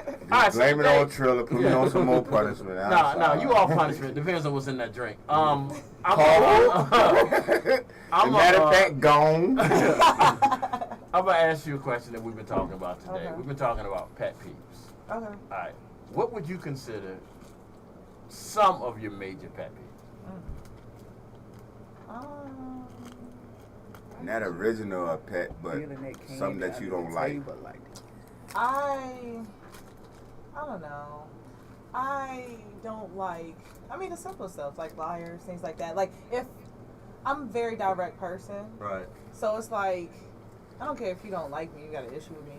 You know, if it's necessary or we have some type of dealings and stuff like that, we're cool. Why are you pointing at me? I like you. I don't know. We may got to talk in the future, so I got to tell you now. You know, no. But no, I like, you could be very much direct with me if there's an issue, there's anything. I don't like confrontation, just unnecessary conflict. But if you know, we need to talk.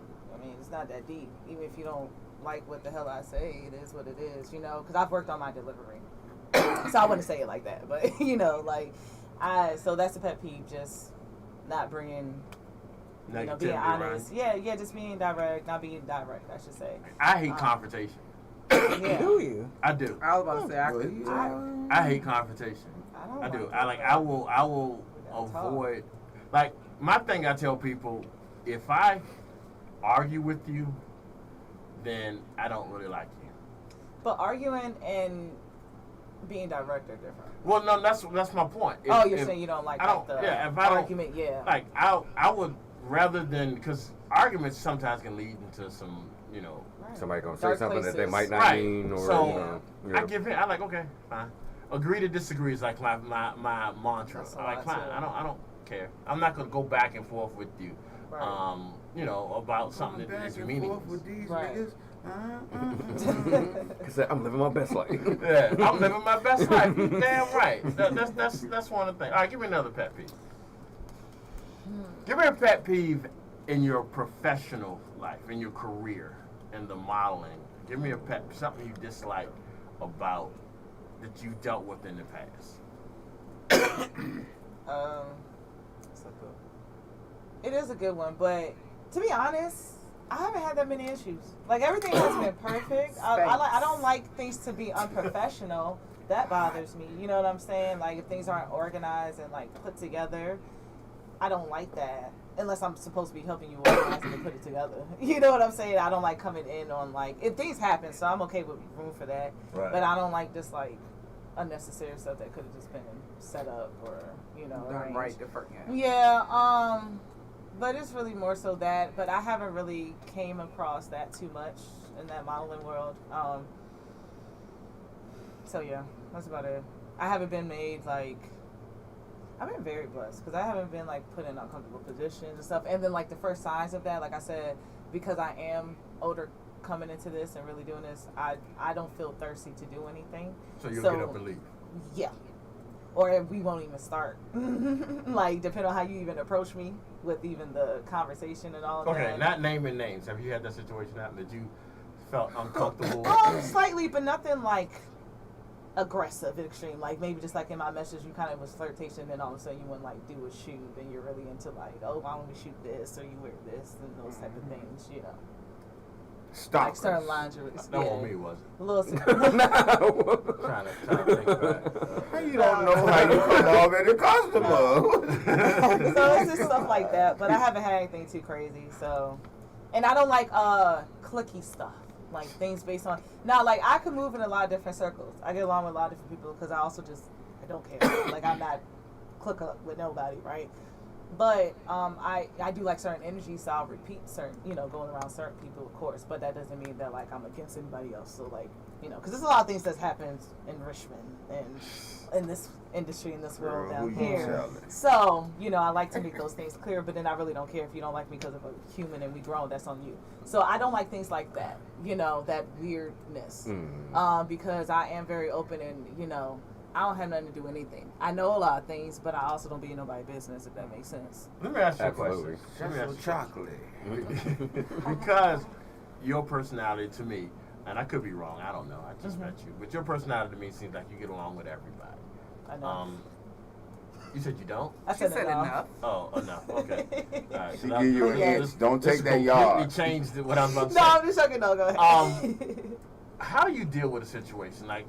We've all said, well, not all said, I've said, and a couple of people we've spoke to said, that, you get certain areas that are cliquish.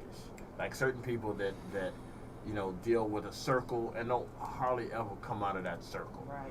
You seem like a type of person that can go into multiple circles. Yes. How do you deal with a situation with you're in this circle, you got friends over here that don't like friends in the other circle? How do you deal with, is there an issue with you being able, let's say you're friends with bus driver.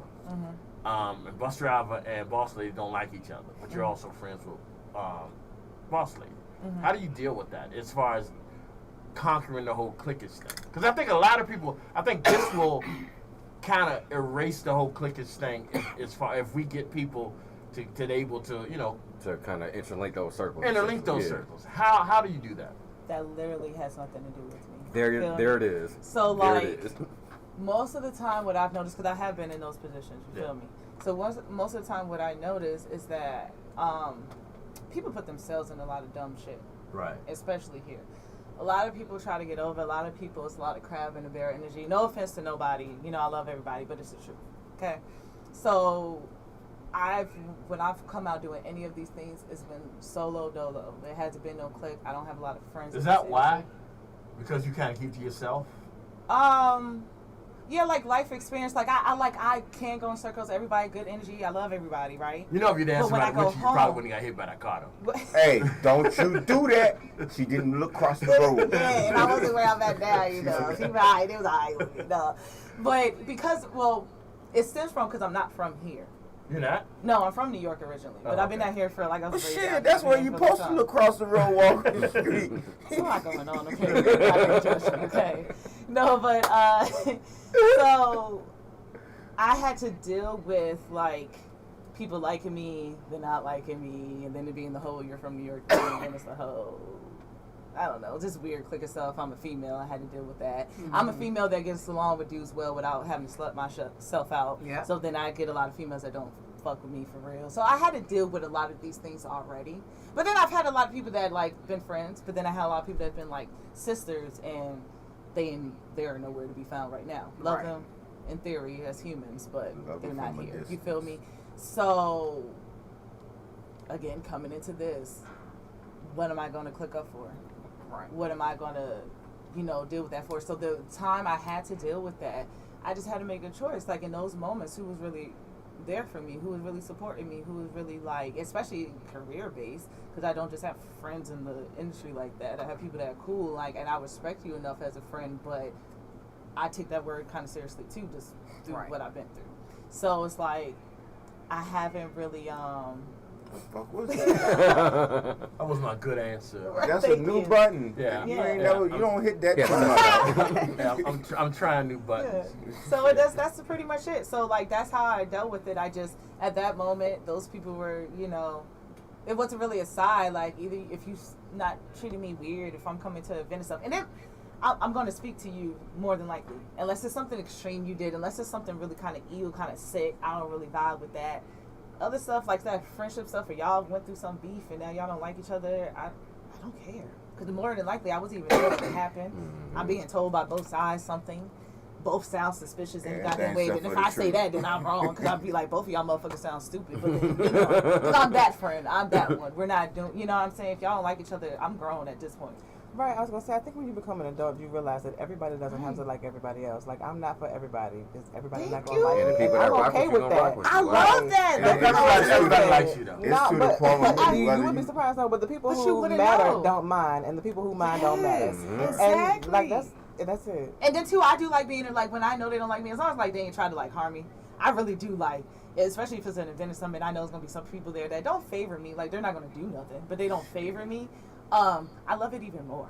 Because how I am, my personality. So you're the type of person that will not block somebody on Facebook. Make them mad. Make them madder. Make them madder. Weirdo stuff, then you get blocked. Other than that, no. See it all. Make them madder. Everybody, if you're somebody that don't like me here, come to my event, please. Because you're paying for it anyway. So if you come in to pay to not like me, that's cool too. Just don't do no weirdo stuff and come vibe out. And then I don't care. I don't have no beefs. So you either like me or you don't. You know, so that's how I did with all of that because I don't be in it, but I know a lot of stuff. And that's the fun part. And I don't tell people shit, so stuff, you know, it's cool. All right, so 2024. Yes. 2024. What do you have on your plate? What's next for you? What do you see yourself in 2024? And don't go too much further than that because I'm gonna ask you further on after we give me this answer. Okay. What do you want? Let's do it then. To finally launch my podcast. Okay. That I've been talking about for the last 3-4 years. Okay, why you hesitate? This is other, my therapy to you. Yeah. Other opportunities came up. I was like, you shouldn't just do it like that. You should be a little smarter, more organized with it. Things of that nature. So, and then really kind of seeing the direction I want to go with it, which I'm not telling anybody right now. Y'all see it when it come out or when I need you. I won't go ask you. I'm not saying you. I'm just saying. No, here you are. And then sometimes that's people's next question. So I felt it in the I sent it. I sent it in his eyes. I sent it. Y'all caught that, right? Before you ask. Yeah, y'all caught that. Sometimes Greg takes over G-Money. So I'm gonna leave that alone. I thought Greg don't need show up here. I be calling your name, you don't need answer. Nigga, you call me Gary. Gary Apple, it is what it is. So, what is your plan? Where do you want to see yourself years down the line? Years down the line. When you're a ripe old age of 50, where do you see yourself? Because you know that's old as a bitch, if right? I'm being completely legit, like just naturally, I want to be knocked up. What? Or already have my kids, married, in a house in the woods by a little creek made of glass and brick.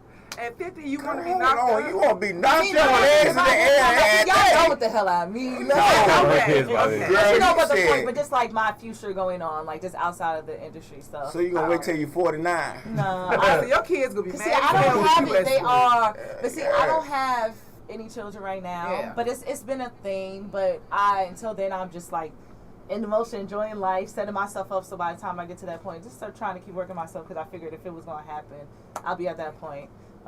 So that's, to be honest with you, that's the real answer. And then doing my other work that I'm supposed to be doing for girl, once you the get that souls baby, and all that you stuff. ain't going to be able to move your legs or nothing. I am. My mom restarted her whole life at 50 and she won't even bet off. So 50 is going to be lovely. Look at her keep acting like she beats boy head and shit. I left that bitch at home.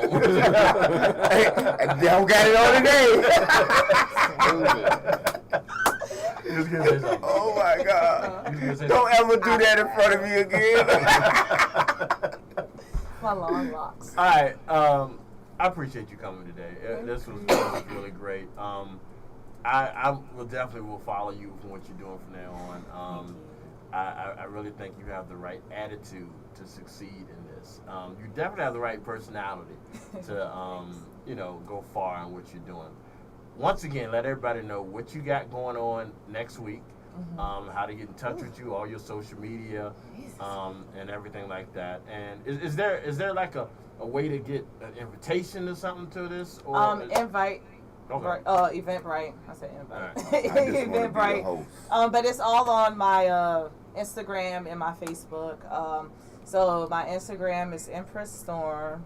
That's 3 S's. So spell out Empress with the 2 S's and then my name without the Y. And then it's going to be 3 4s, the number 4. So Empress Storm 444. And then you can find it on Facebook as well under Stormy Tiffany Williams. That's my name. But I'm keep posting it and keep sharing the advertisement and everything, so y'all gonna see it. Yeah, we're gonna put it on our website also. I appreciate that. Thank you. And so the link will be in that. It's December 16th. It's on a Saturday, 10 to 2. Doors 10 to 2 a.m. 10 p.m. to 2 a.m. Doors open at 9 p.m. Because somebody gonna ask, so I'm gonna be too busy listening to us from 10 to 2. Yeah. So and it's a whole vibe. It's gonna be artists. Yes. No, finish your okay. It's gonna be artists. I have a whole stop. Be respectful now. Yes, like Miss Crasby. Yes. Because I do that when it's a thing. I do that. So. Go ahead. But a whole lineup. We have vendors. It's gonna be free food and drinks by Black Folk Food all night. And you did this. You set this up all on your own. All by myself. You get one more. You get one more. Don't do that long ass plug. You do it inside the studio. That is. Yeah, I have two media teams on it. FGM Media, that's Keith and all that stuff. And 9K Media. They come from out the she knows she gonna get you. You can put your hand down there. Oh no! This what you go ahead do they your thing because yours is important. A couple of my artists are coming from 757 as well. You wanna name your artists? You know some of them? I can. I know. I handpicked them. Okay. This was very strategic. I don't want to put you on the break. You be like, I forgot what it is. No, some of them I like. Somebody. I may know, so I may switch up. I gotta remember their stage name and stuff. Not their actual life. So yeah, make sure we get everybody to know who they get a chance to see. Butter Cool, Big Scheme, Little Love It. So many. Ralphie G, but RJ Brand Customs, a designer. Yeah, so he's gonna be performing his jingle. He's basically our special guest for the night. We have Filmy. We have Ice Water. We have, did I say everybody? It's a lot of people. Kizzy. We have. Shout out to Kizzy. It's the whole list. Hold on. I didn't forget anybody. I'm just trying to make sure I named everybody. Butter, Big Scheme, Filmy, Kizzy, Ice Water, Lil Love It. Precise himself. Awesome. You could have always picked up your phone and looked at it. It's not a game. You didn't have to. It is a game. There's no prize. This is a game. No, this was so y'all don't understand. No, for real. And I didn't forget nobody, so y'all don't get offended. I'm just a little bit slow sometimes. Shout out to Awesome too, man. Yeah, that's my dog. I'm supposed to have him in here this Thursday, man. Bro? Yeah. Oh, I'm so excited. You don't understand. And everybody, like I said, was handpicked. At Accent specifically, sorry. Oh, TH3. That's why I couldn't. TH3. RJ, like I said, Pretty Cool, Love It, Precise, Awesome. And I think that's about I named everybody. And what's the address? Where's it going to be at? 318 West Broad Street. It's Will Spot. 8 Nick Gibbs. He's going to be on there too. So it's everybody. That's everybody. Sorry, y'all. See the beauty of looking on your phone while you do this? Huh? See the beauty of you looking. If it wasn't attached, you could have easily picked up your phone and did that. Yeah, you gonna hurt somebody. I'm gonna make things different. Y'all be alright. It's a lot of work, man. Artists are funny. They be like. If they need to talk to me, we in a group chat. We'll have a discussion. No, I love everybody. I ain't got shit to do with it. You ain't gotta get it. No. I'm so appreciative. Everybody, they didn't have to do this. They're doing it for me. They're really like. The love I'm getting just from the artists alone, all the teams that's on this, a part of it. I'm so excited. And it's amazing that you did this on. And it's hosted by Mike J. DJ Elon is on the 1s and 2s and all that stuff. We got a lot going on. See, if you would have had the phone in front of you and named these people, you wouldn't keep cutting me off when I'm sorry. I'm sorry. Yeah. You anybody else you want to thank? God. That's funny. Yeah, because he saved you. That would be my next fucking joke. That's funny. She better give God the they saved her ass twice. You know, when 2 or more people in this, that would have been my next joke. So you messed that up. And you still owe him for that car shit. I just want you to know that. But all right, thank you really for coming through. You all right? I said thank you. Oh, okay. Thank you for really coming through. You gotta watch your adjusters in front of G. Yeah, because I had a bad life growing up. I don't bad. like when motherfuckers be moving. I'll be like, Yeah, now I know my people ain't gonna protect me. Yeah. You know, like I'm in this bitch solo. I'm really impressed with the fact that you was. Did you not get your question in? No, the fuck I didn't. All right, It ain't ladies no and gentlemen. Ladies and statement. gentlemen, we have for y'all the one, the only. Kumbaya, little R's. The biggest little nigga in Virginia with a question that he been holding No, his it ain't no hands question. It's a It's a fucking statement. See, the last time you cut in front of us to make a statement, you talked about putting your arms around her and you glad that the doctor hit you. Ho. People listening, don't do that. You Shut said the fuck up. this was either right before. Shut the fuck up. Either right before. Gonna get you in trouble too. All right. Let me Make your my statement. There you go. I don't know how many of these motherfucking what you call them you little females keep sending these shit to my inbox talking about see your little pussy whatever. I see pussy for free. Stop sending that shit to my inbox. Get that shit out my inbox. You can't have these arms like that. See, Move on. Now I know why he had to raise his hand. Yeah. Cause that shit crazy. He knew and God knew that maybe I shouldn't. Maybe I shouldn't. She talking about you won't pay to see my fresh pussy ass. Get out of here. It probably ain't even fresh. Probably to run a whole car lot. How did we get here? I do not know. I don't know. Alright, so I fucked around and let him say something. Oh, I'm sorry. He had a statement. And Yeah, it he had was a to statement. Get it out. Yeah. And His statements usually have nothing to do with what we're talking about. I'm still behaving. But who is in your inbox though? It's a lot of these little It's like the spam accounts and all and that. I don't know how they keep getting attracted to me, but I don't want it. Maybe they think you want to see It's something. that. It might be something that you're searching. I I can don't see know. that shit for free. I can see that shit Somebody for free. posted and commented on. I don't post on no comments. They trying to get Triller to send $40. And guess what? I'm not gonna have it. I don't even want to pay my phone bill. I'm gonna pay you to see some pussy for. I don't pay for pussy. No, don't pay for that. Cut him off.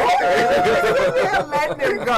Thank you, Stormy. No, you getting good pussy or bad pussy? I was waiting. Oh my God. I'm not gonna lie. She muted you, by the way. I'm not gonna lie. I was literally counting down to the good pussy comment. I knew it was Turn me coming. back on. Hey, Rob, turn me back on. But he don't know. You don't know if the pussy come from Midlothian, Chamberlain, or Hall Street. You get a Hall Street pussy, you go away from here. God damn. Wow. Terrible. I'm sorry. I'm over. Up 3 I'm over that. These are Statements statements God are before. reflections of little arms. It's not a reflection of big time Right. studio. And we was just talking about God. You know what I'm saying? We was on the just- straight. And you know what? That's why I pray to God, because he saved me from that Hall Street pussy. He got me away from it. Bus driver said to do disclaimer. These are the words of Trilla Little Arms. Thank It's you. not a reflection of Lunchtime or Big Time Studio Network. Yeah, shit, my job on Jeopardy already. Fuck it. That's gonna go all out. I might see y'all Wednesday. We gon' Now you be here Wednesday. He said that like he got a trap for me. Oh yeah, No, you gonna be here Wednesday. I am in complete. I'm gonna send my clone up here first. I'm tripping off the fact that I walked into that. Yeah, you did. I walked into that. That's my fault. That's my fault. When he went from I don't have a question, I have a statement. You should have known. I should have known.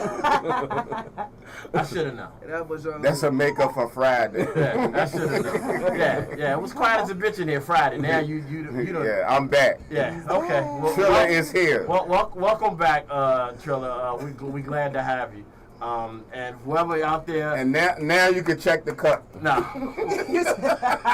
out there sending him a bill for some pussy pictures, y'all send him a free shot. I don't need to see your pussy. It probably look like a grandfather clock.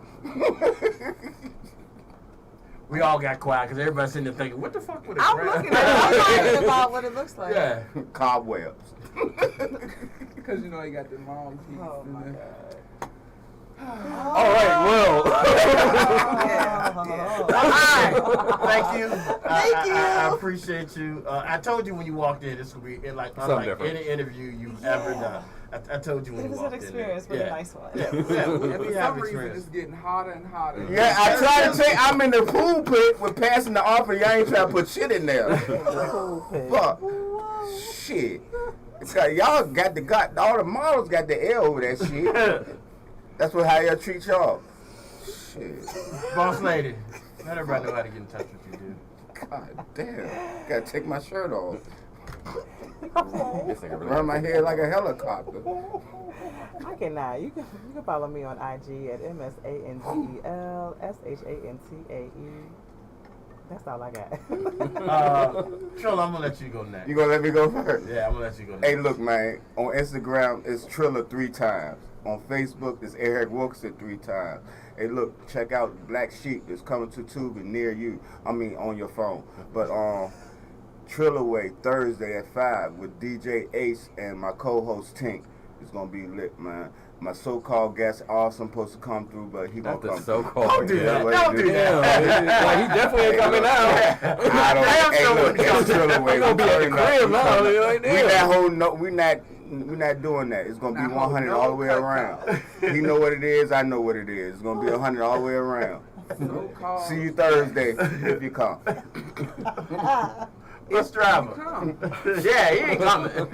Nah, he ain't. Oh, shit. What up, though? Make sure y'all follow me on Instagram at AKA Bus Driver, on TikTok, AKA Bus Driver 313. I do have the bus stop tomorrow. Excuse me. Starting at 5 o'clock.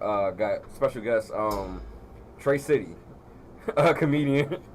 So, you know what I'm saying? We're going to have him come through. It's going to be a good time. You already know how I do. I'm going to be dropping some dope-ass songs, you know. A couple little jewels in there. So, make sure y'all check that out. Once again, AKA Bus Driver on Instagram. And, yeah, I was running out of steam. All right. Shout out to Detroit Lions. Shout out to them boys. They do Man, go get Barry White. Thank I you. feel sorry for him. Appreciate that. Yes. I mean Barry Sanders. I said Barry White. Oh shit. He ready to come back. This is Raw. Y'all can follow me on Raw Diamond Danny on all platforms. On TikTok, make sure you follow. Is it the Lunchtyme? No, it's Big Time Radio. Big Time. Oh damn, I can't forget the other show. Big Time Radio. Yeah, there's more shows on the network than just us. I know. Excuse me. Yeah. So you just gonna let me leave out of here without? I was gonna say. Okay, all right. I'm just making sure. Spell your name. I mean, you're starting to get, you know what I'm saying, into everything. Not that name on your back, but spell your name. Awa. A. No. I don't want to hear from him. That was a little aw. You want a capital. Why y'all do me like this when we got guests? Girl, boo. This is We got guests all week. Right. So you stop playing with your pen. Get it away from your mouth. AWDYMOND. And it spells raw. Raw. Okay, raw. Y'all make sure y'all. Were you done? Was that it? I ain't got no choice. Y'all make sure y'all check out every show on the Big Time Radio Network, including Autonomous Vibes that comes on every Friday at 5:55. You don't have your headphones on, so you don't realize how loud that was. I'm sorry. This nigga getting naked on the radio. Y'all ain't passed that offering plate around. And then he hit it again. I just said so. Y'all make sure y'all came out that hoodie. Yeah, y'all make sure. Hey, I ain't got nothing to do with the heat. It's fucking 5-6 niggas in here. What y'all? They trying to run us out this building. That's what it is. That's what I think. That's because it's owned by Mexicans. You keep making these goddamn Mexican comments, and then that's fine. What happened? Well, tell them hold on to their basketball. I didn't get that one. Okay. These are. Don't. Yeah. Just go ahead. Wrap it up. Just wrap it up. Y'all make sure y'all check us out every Monday. She muted him now. Y'all make sure y'all check us out every. But you know he can still be heard. I know. You come on. Every Monday through Friday here on Lunchtime, Big Time Radio Network. Y'all make sure you hit us up on all our social media. We are still in a major promotion to try to get our TikTok. We just started this TikTok. We're up to 890 or something like that. We're almost at 900. We're trying to get this to 1,000 so we can. We're at 900. We're at 900? Mm-hmm. Okay. We're trying to get this to so we could be able to go live stream from our TikTok. But y'all make sure y'all share, follow. Please make sure y'all check out our website, www.thetimeradio.com. That's TheTymeRadio.com. So you can check out clips from this show. You can check out where you can get in touch with the Empress over here to be part of her spectacular event that she did all on her own. Let me give you one more, because I still can't get over that. I already know that joint. It's going to be lit. I can't get over that shit. You did that shit all on there. She getting hot now. She like, wrap this shit up. Wrap it up, It's too many niggas. It's like a Tarzan movie up here. It's too many niggas. No damn Tarzan movie. So, y'all make sure y'all stay tuned. It's the color purple. Y'all make sure y'all stay tuned for Real Voices. You told Hoppo to be.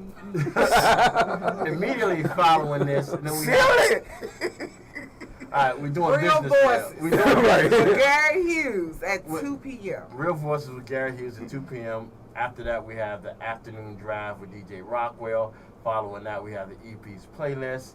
Following that, we have the G Spot. And then we start all over again tomorrow. We have Wake and Bake. So, y'all have a good day. Thank you again, Stormy, for coming through. I apologize for everything. Look both ways before you cross the street when you leave out of here. She in the parking lot. She get hit in this parking lot. We beat somebody's ass. They did it on purpose. If y'all beat somebody's ass because she get hit, but none of y'all is going to protect me. You know I got you. We're going to have a problem. She, with them high heels on, normally she got low shoes on. She got high heels on today, so I scared. It's a little dangerous. Okay. It's a little dangerous with the black heels on. Y'all make sure y'all tell a friend. We be out here. Bye. I done told